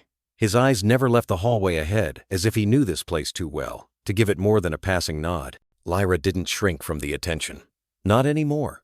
There had been a time when the eyes of strangers made her want to vanish, when the name Easton was too heavy to carry, when the idea of stepping back into the shadows her father once walked filled her with nausea and doubt. But now she walked shoulder to shoulder with a war ghost who'd chosen her. Now the name wasn't a burden, it was a legacy. And legacy, she realized, like loyalty, like pain, wasn't something anyone could sell. It lived in scars, in breath, in the way a dog looked at you not because he was told, but because he remembered. A man in a pressed gray shirt, auction ID still pinned to his collar, stepped toward her. Just a half step, like he meant to say something. But his lips parted, then closed again. He stepped back. It rippled down the hallway like dominoes falling in reverse staff, shifting aside, not because she demanded it, but because something wordless passed between them. Not respect. Recognition. They remembered Elias, the soldier who'd trained with his hands, who bled beside creatures the government classified as equipment. And now here was his daughter walking out with the dog they tried to erase. Lyra didn't have her father's uniform. She didn't carry his stature, or his medals, or the voice that had once silenced briefing rooms. But she carried something deeper.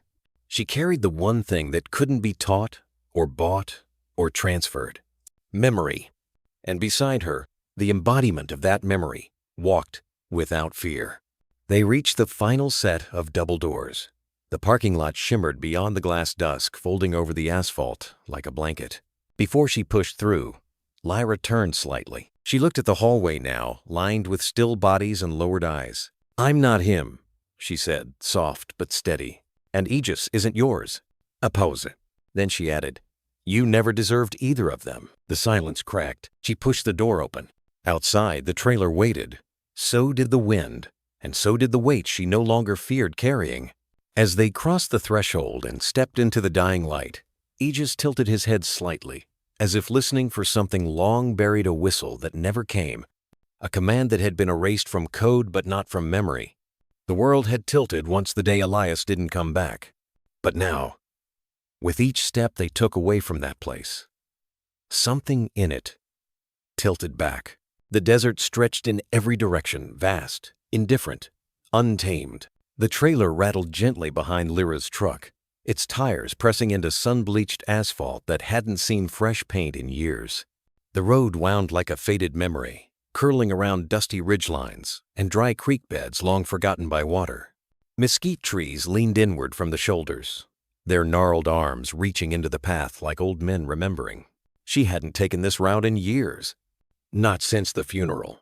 Back then, the drive had been silent, a procession of cars trailing black, her hand gripped in her aunt's, her mind locked in a fog of static and unshed questions. But now, the silence felt different. Now, it held breath. Now, it held him. In the rearview mirror, she could see the outline of Aegis sitting quietly inside the trailer. No cage, no tether, just stillness. His silhouette rose and fell with the road's rhythm. And somehow, that steadied her. They passed the rusted water tower with the bullet holes in its side, the same one her dad used to take potshots at from the porch after 2 beers and a bad dream. Then came the ghost town store with its leaning Coke sign, and the windmill missing 3 blades. And finally, as the sun tilted westward and painted the land in copper and bruised lavender, they rounded the last bend. There it was, the gate. It looked smaller than she remembered.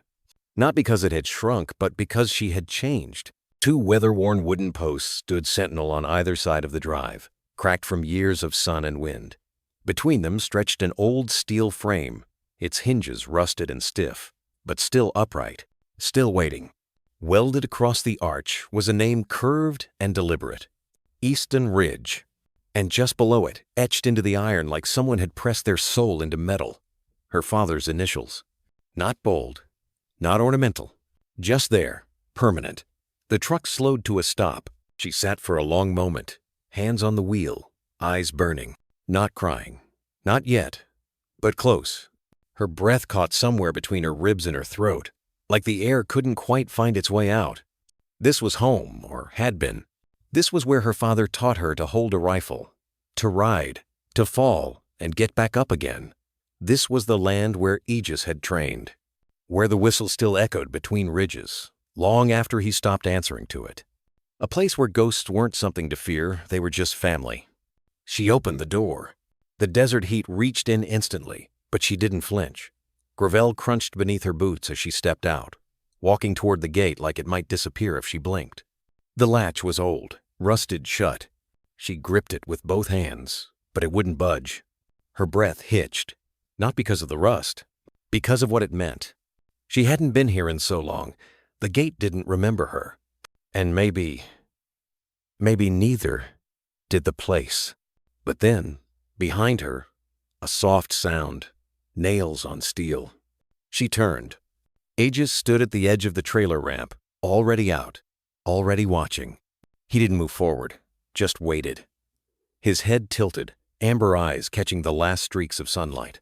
No leash, no command. But the message was clear. I'm here. With renewed breath, Lyra turned back to the gate. She pressed harder. The latch gave with a reluctant groan, like an old man waking from a long sleep. The gate creaked open just wide enough. She stepped aside. Aegis moved first, padding through the gap as if he knew the path better than she did, and maybe he did. Lyra followed. The gravel of the driveway led toward the house, still hidden beyond the ridge, beyond the tall grass and the sunburnt fence line. But already she felt it, that pulse beneath the soil, that memory in the wind. The Easton name was not in the walls. It was in the earth.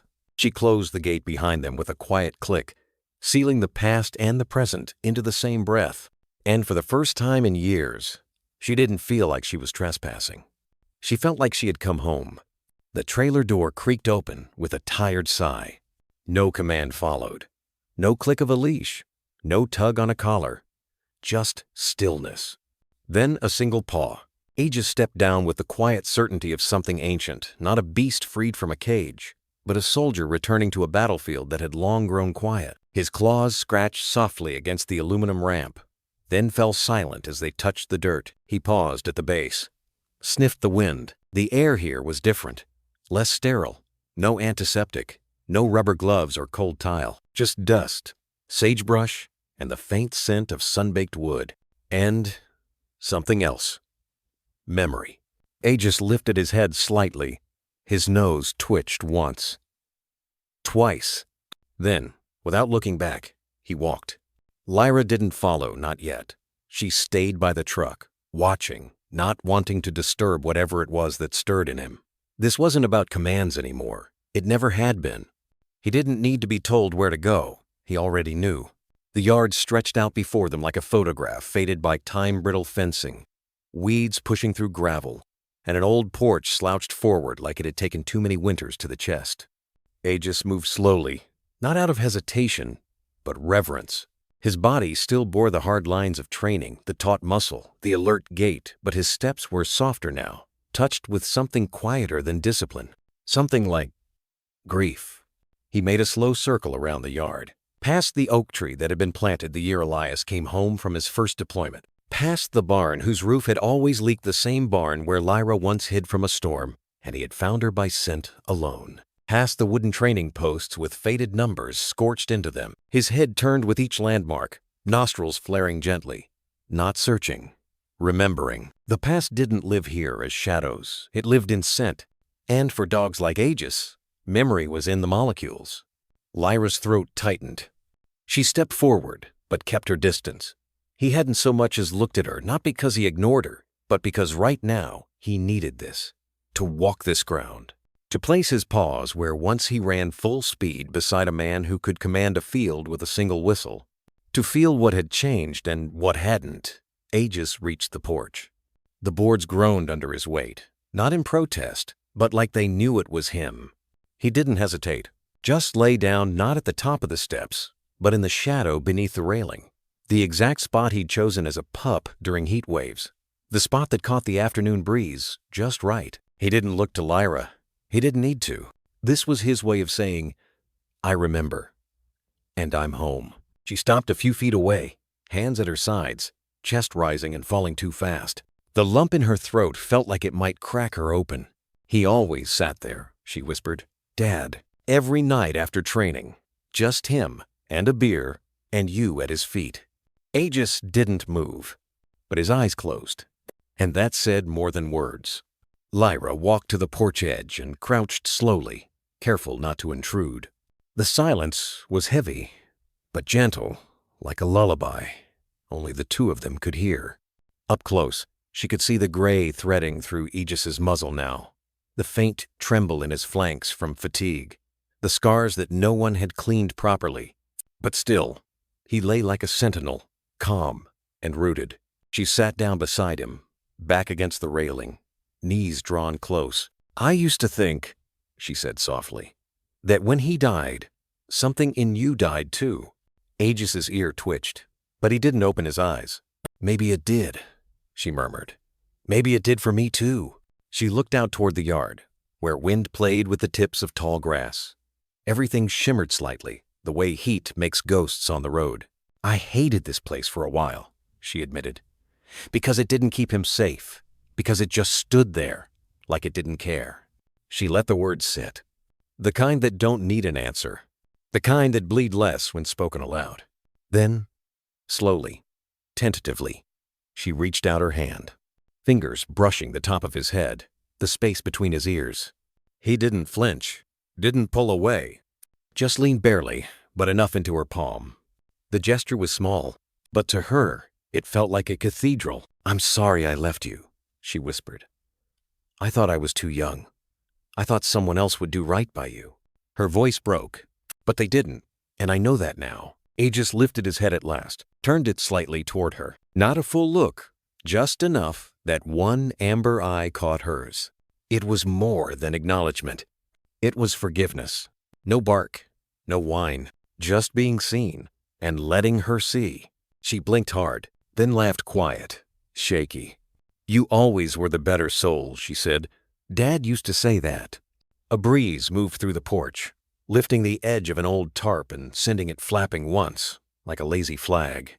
Lyra leaned back and stared at the roofline above her. For the first time in a long time, her chest didn't feel like it was caving in. For the first time, the silence didn't feel like abandonment. It felt like presence. Aegis settled again beside her, resting his chin on his paws, and together, they watched the day begin to lean into dusk. Two shadows on old wood. One heart coming home. The house hadn't changed much. The hinges still groaned like tired bones. The kitchen floor still bore the same scuff marks where her father's boots used to land after long patrols. And the air still held that faint earthy scent of old wood and coffee long gone cold. Lyra stepped inside, the screen door clicking softly behind her. Her eyes adjusted slowly to the low light, filtering through drawn blinds and memories. Aegis didn't follow. He remained on the porch, like a soldier taking first watch. She passed through the entryway in silence. Each footstep felt deliberate, almost ceremonial, as though she were walking through the pages of a story no one had finished writing. Her hand brushed the side table where the brass compass used to sit. The wall still bore his shadow box frame, the metals untouched, sealed behind glass relics from a world that had never let go. And in the far corner, next to the hearth, the ledger. It lay where he always left it, on the oak desk carved with decades of use, weathered, thick, and bound in cracked brown leather. its corners curled like dried leaves. Lyra reached for it slowly. The weight of it in her hands was heavier than she remembered, not physically, spiritually, like it knew what it carried. She opened it. The spine groaned. Inside, his handwriting greeted her blocky and neat, with occasional smudges where sweat or rain had blurred the ink. He never wrote in full sentences, just entries, tactical, to the point. But even in that, there was soul. 0403. Patrol 18. Sandstorm moved in early. Aegis spotted movement at 2200 HRs. 0414. Training Circuit 2. Lyra snuck snacks into Aegis's pouch again. He knows. Her lips curved. Just a little. He knows. Her father had never been sentimental. Not outwardly. But that entry that was a smile between the lines. She flipped further. 0509. Shot fired in Sector 7. Aegis held line. No casualties. 0515. Aegis refused to board a vac chopper until I got on first. Good dog. 0520 seconds. Lyra sent letter. Says, she's proud. Don't deserve it.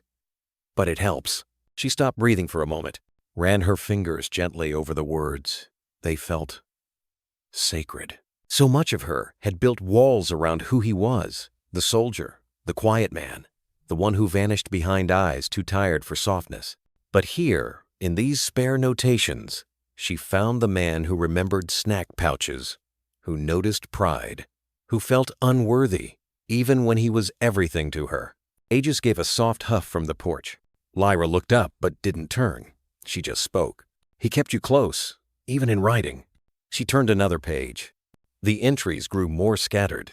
0618. Extraction rough. Aegis shaken. Treated his ear. No infection. 0630. Dreams getting louder. Hard to sleep. Aegis rests easier than I do. 0707. Can't tell where I end. And he begins. He just knows. And then, nothing. A blank page. Like the war stole the pen mid-sentence and never gave it back. She stared at that empty space, the quiet echo of words that never came. Something in her chest clenched. She thought of all the nights he must have sat at this very desk, too tired to write, or too haunted to try. She thought of how he would run his hand along Aegis's fur, as if grounding himself to something real, something still breathing. She thought of the last time she saw him stiff hugs, no words for goodbye. Just a promise that never got to keep itself. Lyra blinked. Once. Twice. Then reached for the pen. It sat in the drawer, still capped, still waiting. She uncapped it. The ink flowed immediately, like it, too, had been holding its breath. She turned to the next clean page, took a moment, then wrote, not like a soldier, not like a tactician, but like a daughter. He came home. 3 words. That was all. But they carried the weight of everything unspoken, the sorrow, the reunion, the ache, the redemption. She stared at the line. The ink gleamed, then dulled. She didn't write her name. Didn't need to. He would have known her handwriting, would have known the tremble in the H, the slight curve on the E. And Aegis would have known too. She closed the ledger slowly, reverently, set it back on the desk where it belonged, not as an ending, but a continuation. Then she stood, and for the first time since her feet crossed the threshold, she felt it. Not just the absence of ghosts, but the presence of peace. Aegis let out a soft whine as she stepped back onto the porch. The sun was lower now, casting the yard in long amber streaks. She sat beside him, not saying a word. He rested his head against her foot, eyes half-lidded, ears relaxed.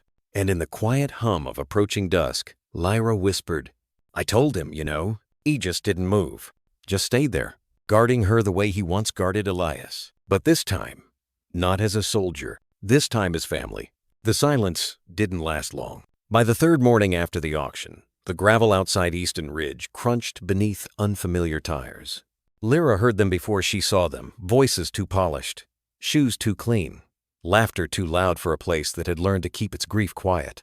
A camera crew stepped out of a silver van. A young woman with perfect hair and a laminated press badge squinted into the rising sun. Another man adjusted a boom mic with gloved hands, nodding to the others as if this were a movie set, not someone's broken sanctuary. They hadn't knocked yet, but they would. Lyra stood at the window, half hidden behind a yellowed curtain. She didn't move, just watched. From where she sat, she could see the old ranch gate, still scarred with the initials her father carved years ago. The wind had softened them, yes, but not erased them. And now, the world wanted a piece of those scars. Behind her, Aegis shifted. He had been quieter since the ride home, not subdued, just steady. As if the land remembered him, and he remembered it. Like his bones had loosened with the dust beneath them. Now, he rose from the rug near the hearth and padded to the door without being called. He didn't bark. Didn't growl. He just stood there, still as the air before a storm, watching the figures draw closer through the screen. The first knock came. 3 short raps. Polite. Practiced. Then a voice. "Miss Easton? Lyra? We just have a few questions about the dog." The sentence hung unfinished. Aegis hadn't moved, but the silence inside seemed to press back like a held breath. Lyra didn't answer, didn't reach for the door. Outside, they waited a minute longer. The reporter muttered something unintelligible, then footsteps crunched away. Another car pulled in. Neighbors this time. Lyra recognized the Chapmans they used to bring canned goods after her father's injury. Their son had served, too. The woman stepped out, holding a basket of something wrapped in a cloth. She didn't approach the porch, just stood at the bottom step, eyes scanning the windows as if trying to spot someone inside who was willing to trust again. "Lyra?" she called gently. "We heard about Aegis, about you bringing him back." Silence. "We just wanted to say thank you. And if you ever need anything." Anything. She placed the basket down on the step and backed away like someone leaving an offering at a shrine. When they drove off, the silence returned, but it didn't feel empty. It felt chosen. Aegis circled once and laid back down, ears still flicking at every passing sound. Lyra stepped away from the window and sat at the table. The kitchen clock ticked, the old kettle steamed, her phone buzzed.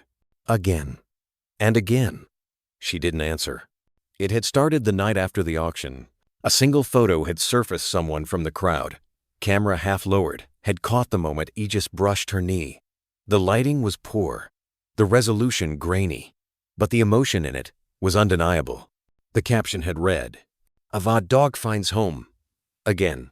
By morning, the phones lit up. News outlets, veterans groups, conspiracy theorists, survivors. Everyone wanted a statement, but Lyra didn't have one. Not yet. She scrolled through the unread messages. "Is it true that Aegis served under Elias Easton? We'd love to interview you about the emotional recovery of military dogs. Can you confirm Project Dominion is real? What does Aegis remember?" And beneath those, one simple message from a blocked number. He wasn't supposed to make it out. Her stomach turned. She locked the phone face down. Aegis lifted his head slightly, sensing the shift. She looked at him. His eyes, that deep amber calm, anchored her again. He didn't need words, didn't ask for answers. He just stayed, watched, waited. Outside, another car drove past slower this time. She was no longer just a girl on a ranch. She was a headline. And Aegis, once just a number tattooed beneath fur, was now a story the world wanted to retell in their own way. But this story didn't belong to them. It belonged here in the shadow of mountains, where ghosts walked with the living and scars weren't props but proof. She rose, opened the door slowly. Aegis followed. They stepped onto the porch together. He sat beside her, close enough that his fur brushed her jeans. Across the dirt road, the media van still lingered. The reporter inside lifted her phone as if to wave. Lyra didn't wave back. She just turned and closed the door again. Aegis exhaled, slow. He curled up beside the door, not tense, not guarded, just present, watching, protecting, remembering. At 3:12 a.m., the blue light of Lyra's phone cast long shadows across her bedroom ceiling. She hadn't meant to check it again. She hadn't meant to look at any of it. But insomnia is cruel when grief lives in your chest like a second heartbeat, silent, but persistent. The screen was a firestorm. Who the hell is this kid who bought a $60 K war dog? She looks barely 20. Probably trying to go viral.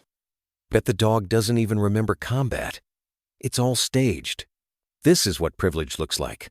Someone else could have used that dog. Lyra stared at the thread on one of the veteran forums. Someone had posted a blurry screenshot of her leading Aegis up the trailer ramp. No leash, no force.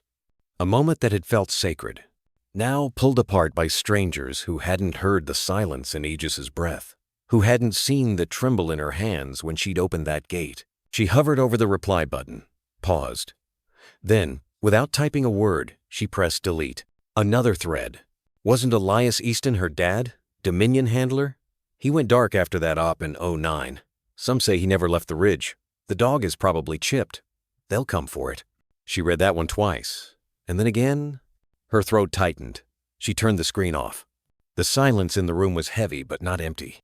Aegis lay at the foot of the bed, head resting on his paws, eyes open, watching her in the way only he could not curious. Not afraid, just with her. She slid off the mattress and joined him on the floor. His warmth greeted her like a worn blanket. New questions. New judgment. Her fingers brushed against the thin scars behind his ear. She knew every ridge of them now. Knew how he flinched when touched too suddenly on the left side. Knew how he lingered at the porch stairs before climbing not out of age, but memory. Outside, the wind picked up. The same wind that used to pull her father's voice down from the hills when he'd call her name for supper. Back when the only weight she carried was a backpack and a sunset. She rested her forehead to Aegis's neck and whispered, "They don't get to tell it." The next morning she opened her laptop. Inbox, 94 unread. Subject lines blurred together like static. ABC, Nightline, interested in exclusive interview. Request to speak on K9. Post-traumatic recovery. Op-ed opportunity. Owning a military dog as a civilian. Will pay for a photo shoot. National syndication. Is it true Aegis was used in covert operations? She closed the lid. On the porch, the basket from Mrs. Chapman had been emptied. She'd fed the fresh bread to the crows yesterday. Something about giving kindness back to the wild made more sense than explaining herself to a camera. Her phone buzzed again. This time, a direct message. No profile photo. Just gray static. Delete what you saw, or we'll delete him. She read it twice, then deleted that too. Because fear, she'd learned, doesn't get to take up more space than love. Not anymore. That evening, she sat with Elias's notebook in her lap. Not the one with mission logs. The other one, the one with his crooked sketches of fences he never finished. And grocery lists for a daughter who forgot to buy eggs. Near the back, scrawled in fading ink, was a quote she didn't remember reading before. You don't owe the world your scars, only your light. She stared at it for a long time, then took a pen and added beneath it, "Let them wonder. We are not theirs to explain." Aegis stirred beside her, lifted his head, nostrils flaring slightly as if catching a scent not from the earth but from memory.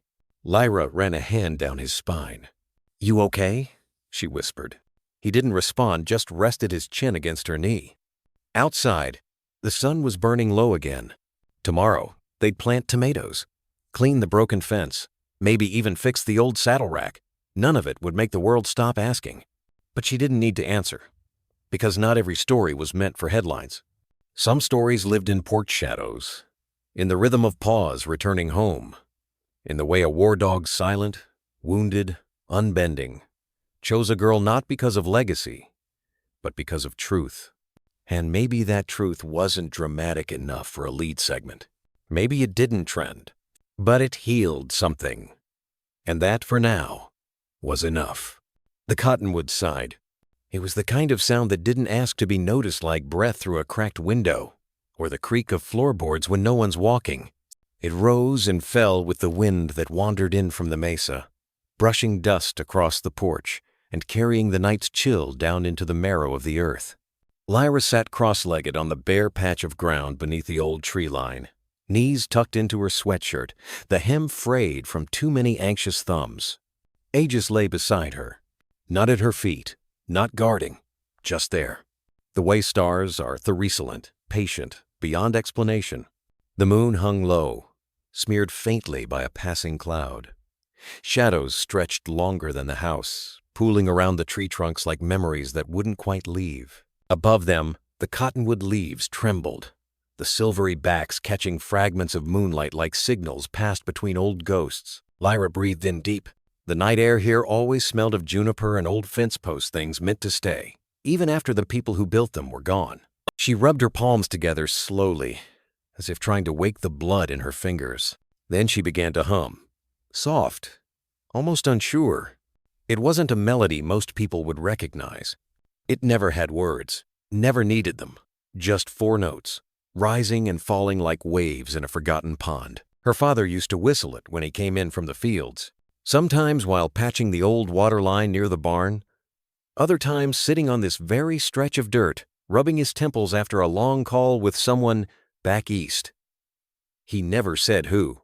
He'd whistle it like he was trying to remember something, or forget. Tonight, Lyra didn't hum to remember or forget. She hummed because there was nothing else left to say. Aegis shifted beside her. His ear twitched. She paused, but he didn't move away. His eyes remained half-lidded, breathing deep, still yet unmistakably aware. That soft hum, long buried in desert air, had touched something. Note memory, note Instinct. A recognition deeper than words. She closed her eyes and started again. The melody floated into the night, weaving between branches, rising into the sky where no camera or question could follow. She imagined her father hearing it from wherever the echoes carried. Not as music, but as a whisperone that said, "I'm here. He came home. We're still trying." Aegis's breathing slowed. One paw twitched faintly, as if caught in a dream too tender to disturb. She reached down and let her hand rest against his shoulder. Not a command, not a comfort, just contact, like setting an old photograph back on the shelf where it belonged. Time passed. She didn't check the clock. Didn't need to. Out here, the minutes were softer, less insistent, more willing to wait. Eventually, the wind stilled. Even the leaves stopped murmuring. All that remained was her voice, just a hum now, nearly gone, falling into silence like dust settling after a storm. And yet, that silence, it didn't feel empty anymore. It felt held, carried, as if the earth itself had leaned in to listen. Lyra opened her eyes. The stars blinked above, scattered like pieces of a memory too big to fit in one life. Beside her, Aegis let out a slow exhale. His head nudged lightly against her thinot, urgent, not needy, just there. She looked down at him. "Was that enough?" she whispered. He didn't respond, but his ear twitched again. And somehow, that was. Later, as they walked back toward the house, the porch light spilled faint gold onto the grass. Lyra looked back once, toward the cottonwoods. They stood as they always had weathered, bent slightly with age, but still reaching, still holding space. The wind picked up again, just enough to stir a low, dry rustle in the leaves. And for a fleeting second, Lyra could have sworn she heard it. Not the wind, not the trees, but something softer. A whistle. Just four notes, rising and falling, exactly where her father used to stand. She didn't look for the source. Didn't need to. Some things aren't meant to be seen, just felt. She rested her hand on Aegis's back. And together, without a word, they stepped inside. The wind hadn't picked up yet. It was that thin hour before dawn, where the world still held its breath.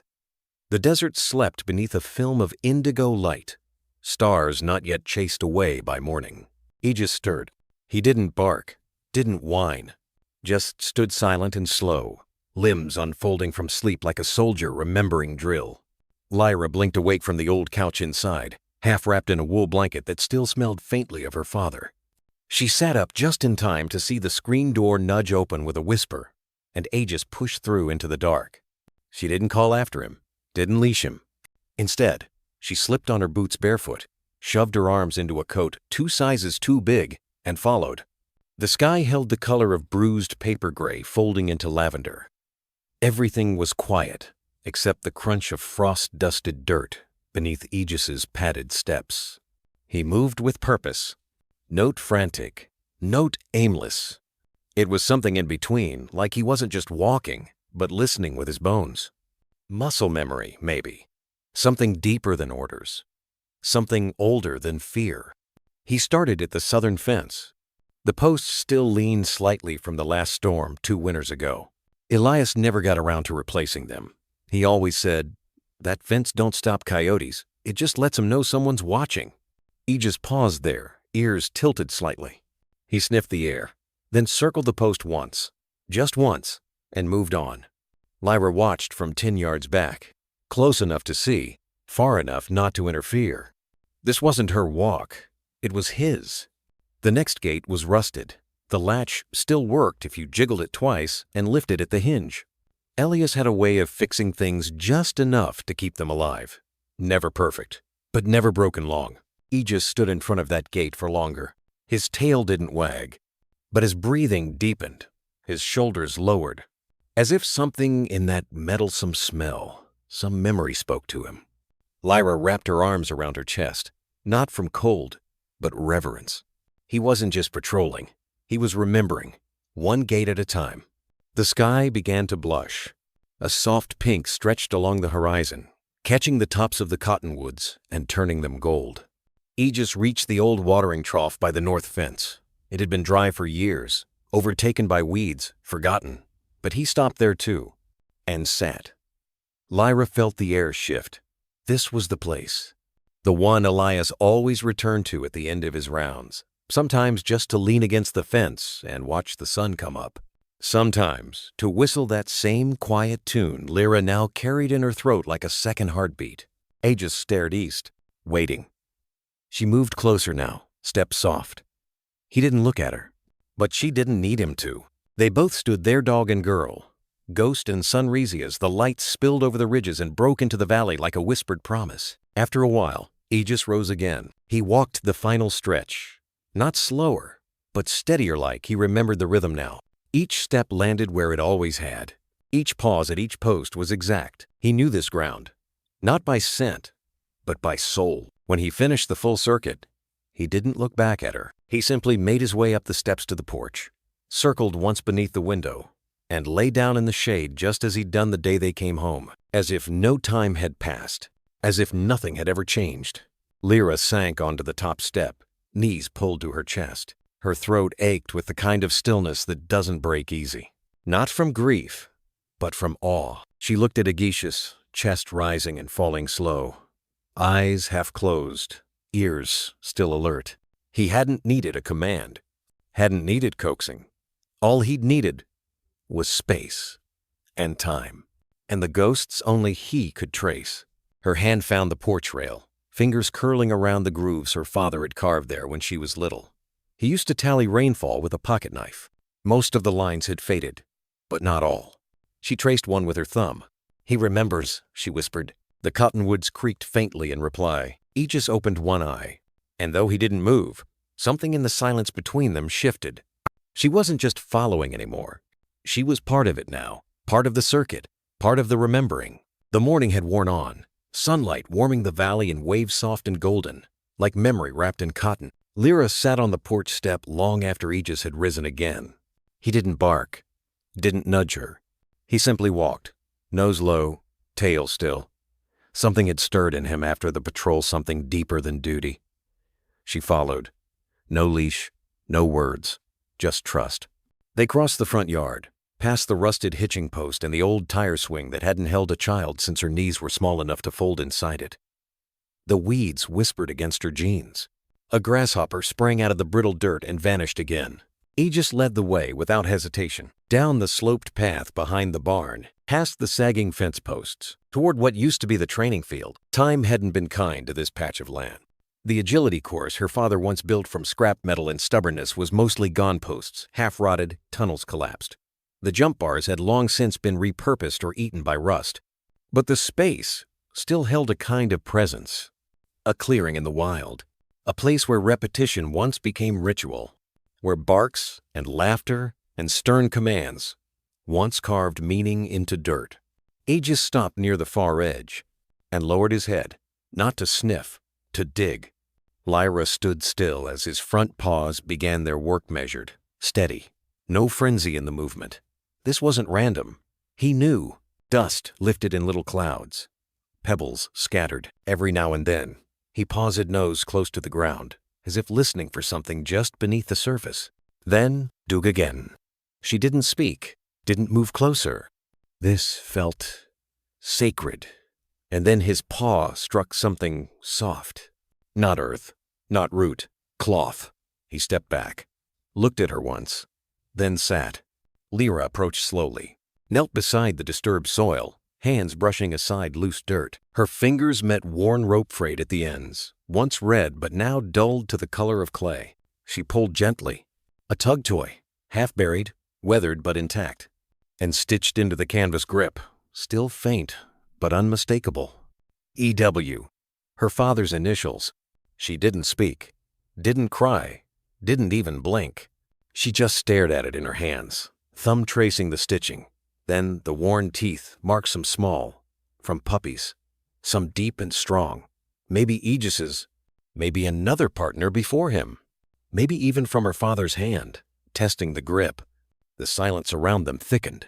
Not heavy, not hollow, but full, like the earth had exhaled. She pressed the toy to her chest. Not hard, just enough to feel it there. The weight of something once buried, now found. She closed her eyes, not to escape, but to remember. The sun rose higher, casting long shadows across the field. Aegis stayed beside her, gazed toward the tree line, as if standing guard, not out of habit, but out of choice. Not for defense, but for dignity. She let the silence stretch, let the sun warm her shoulders, let the scent of old fabric and dry soil settle into her lungs. When she finally spoke, her voice was no louder than the wind. He buried it. Aegis's ears flicked, acknowledging her. Maybe not for me to find. Maybe just to keep something of him here. She opened her eyes and looked at the toy again. The stitching wasn't perfect. It had been hand-done. One side puckered where the thread pulled too tight. Her dad had never sewn much, but she remembered him cursing softly one night in the kitchen. Needle in one hand, tug rope in the other. He'd made it for training, but maybe also for remembering. She glanced at Aegis. You knew. His tail didn't wag. He didn't move. But there was something in the stillness of him solid, like stone warmed by sun, that told her he did. Not in the way people know things, but in the way some dogs carry memory. Not as thought, but as truth. She stood, brushing dirt from her knees, held the toy carefully.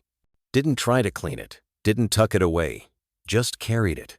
As it was, as it had waited. They walked back across the field, together. And though nothing had been said, something had been answered. The sun was already slipping west when Lyra and Aegis crossed the yard again, dust curling around their boots and paws. She still carried the tug rope eights, faded canvas warm from her grip, its frayed ends swinging like a forgotten metronome.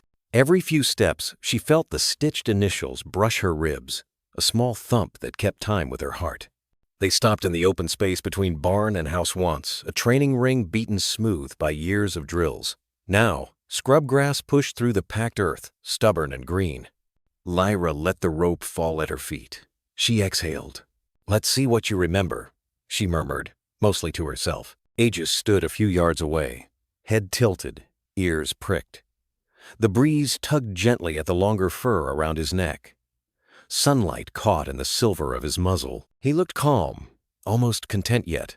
There was an alertness in his posture, like a soldier off duty, but listening for orders that might still come. Lyra wiped her palms on her jeans. Her pulse thudded louder than it should. This wasn't a test. She kept telling herself that. It was a question she wasn't sure she wanted answered. If he didn't respond, she would love him all the same. But if he did, she raised her right fist knuckles forward, thumb tucked it, then swept it downward in a short, decisive arc. The movement was muscle memory. She hadn't practiced in years, yet her body recalled the exact angle, the exact snap her father once drilled into her fingers on dusty afternoons. Down fist, sit. Aegis blinked. His ears twitched. He shifted his weight back, forward again, then stilled. For a heartbeat he seemed carved from stone, some ancient statue deciding whether it should wake. Lyra held the signal, arm trembling in the air. Another breath.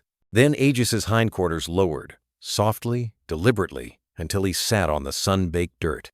A silent ache cracked open in her chest, not a sob, something quieter, deeper. She swallowed it down and forced a smile she couldn't feel yet. "Good boy," she whispered, voice thin. But she wasn't finished. She needed to know if it was coincidence, or if something vast and unseen still connected them across the rubble of years. Left palm flat, fingers spread, she swept it in a half circle across her torso, her father's shorthand for stay. She stepped back 3 paces, eyes never leaving his. Aegis remained seated. A muscle twitched in his flank. A fly buzzed past his muzzle. He didn't break. Tears blurred the yard for a second. She blinked them clear. One last signal, the one that mattered most. Hand open, fingers pointed down. She chopped sharply toward her right thigh, then flicked upward like tossing invisible dust into the wind. "Come." Aegis's body tensed. He hesitated not from confusion, but from weight, as if the command carried the gravity of every mile he'd walked away from this place. Then he rose steady. Shiran trotted toward her, not in a rush, not with the mechanical precision of a drill, but with purpose. Halfway, he slowed, ears lowering slightly, eyes locked on hers. At 3 feet, he stopped and sat again, nose just inches from the tug rope between them. Lyra couldn't breathe. She knelt. Fingers brushed his cheek, then the thick ruff at his neck. "You remember?" she said, the words barely air. "You still remember?" Aegis leaned into her palm. Just a fraction, but enough. She gathered the rope, offered one end. He took it gently, no yank, no growl, just a soft grip. They stayed like that, woman and dog, an afraid piece of canvas holding 3 lives together. Wind rustled the cottonwoods. A distant crow called once, twice, then fell silent. Somewhere beyond the ridge, a truck engine rumbled, faded. Lyra released the rope. Aegis did the same. It dropped between them, a quiet testimony. Not everything survived: the Yearsher father, the fence lines, the clean white of childhood trust. But this small language of hands and breath and belief had endured, buried deep like the toy beneath the soil, waiting for the right moment to surface. She scratched behind his ear, careful of the scarand, smiled for real this time. "Some parts of us were never lost," she said. "Just waiting." Aegis's tail swept the dust once. A slow arc, as if agreeing without words.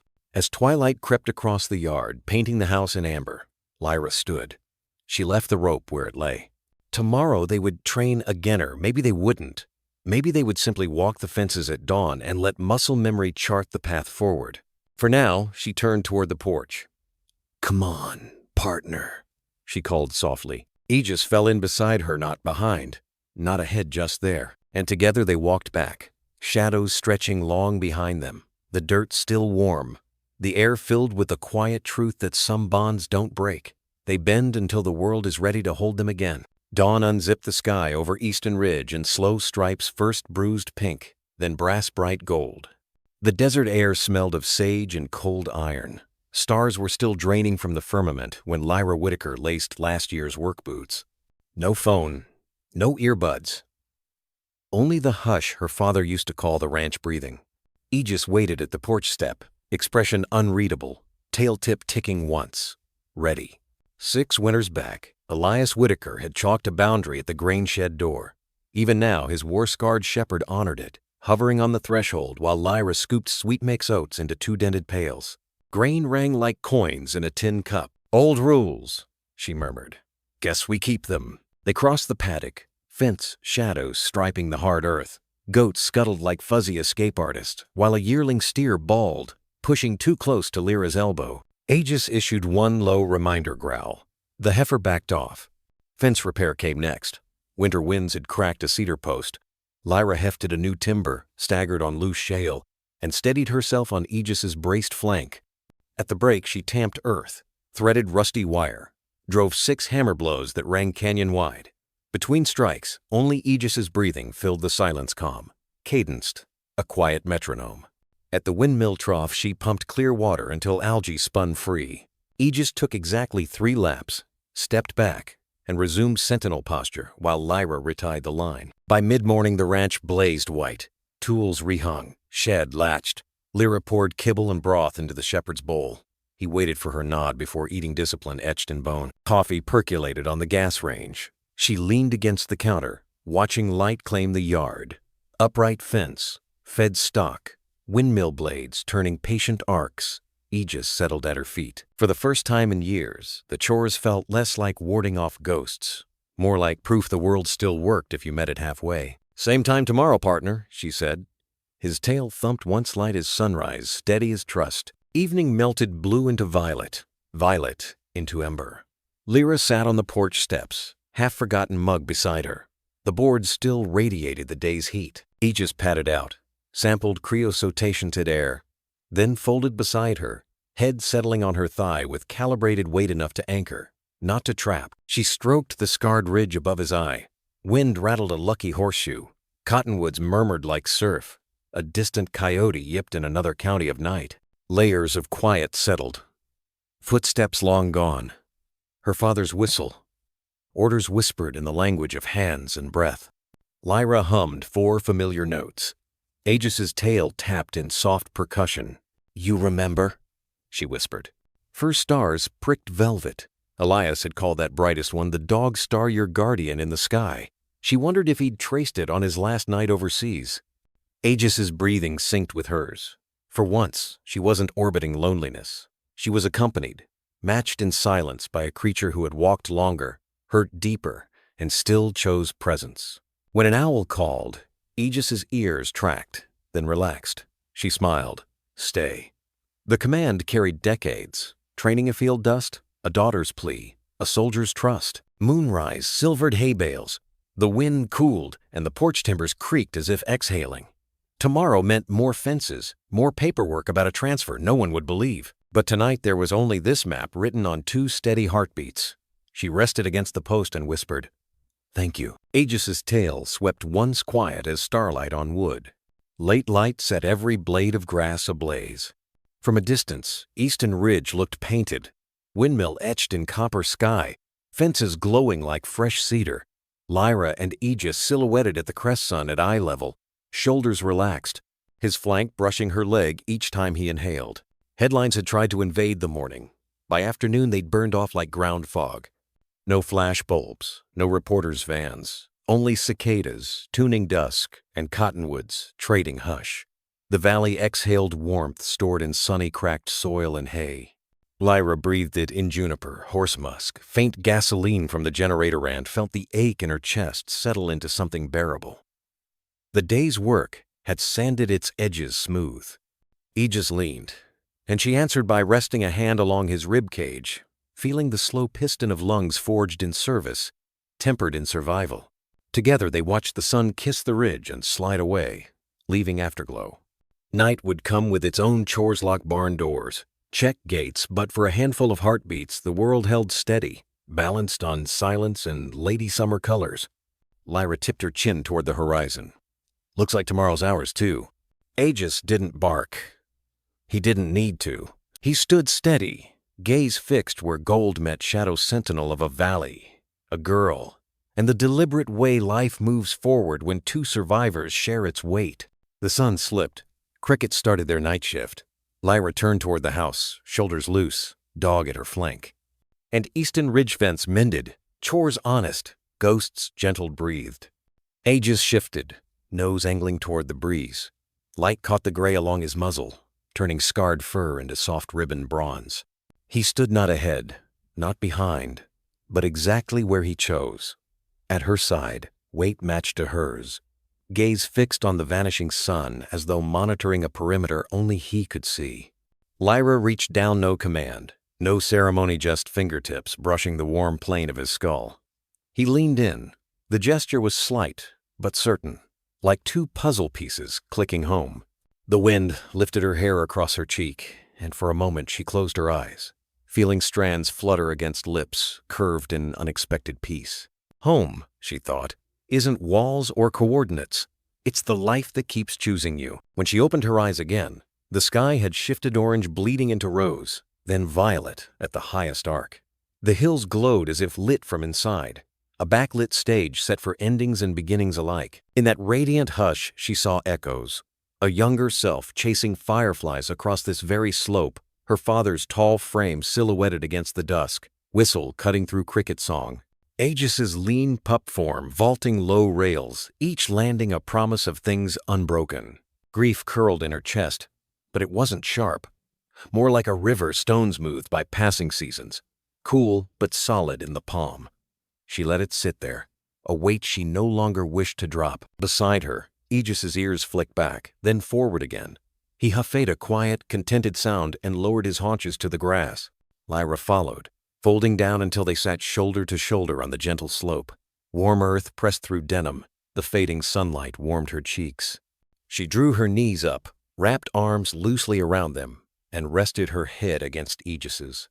Together, they watched the last sliver of sun dissolve behind the ridge. Gold dimmed to brass, brass to pewter, and the first shy stars winked into being timid sparks against a sky still blushing with afterlight. Nightbirds called from the riverbed.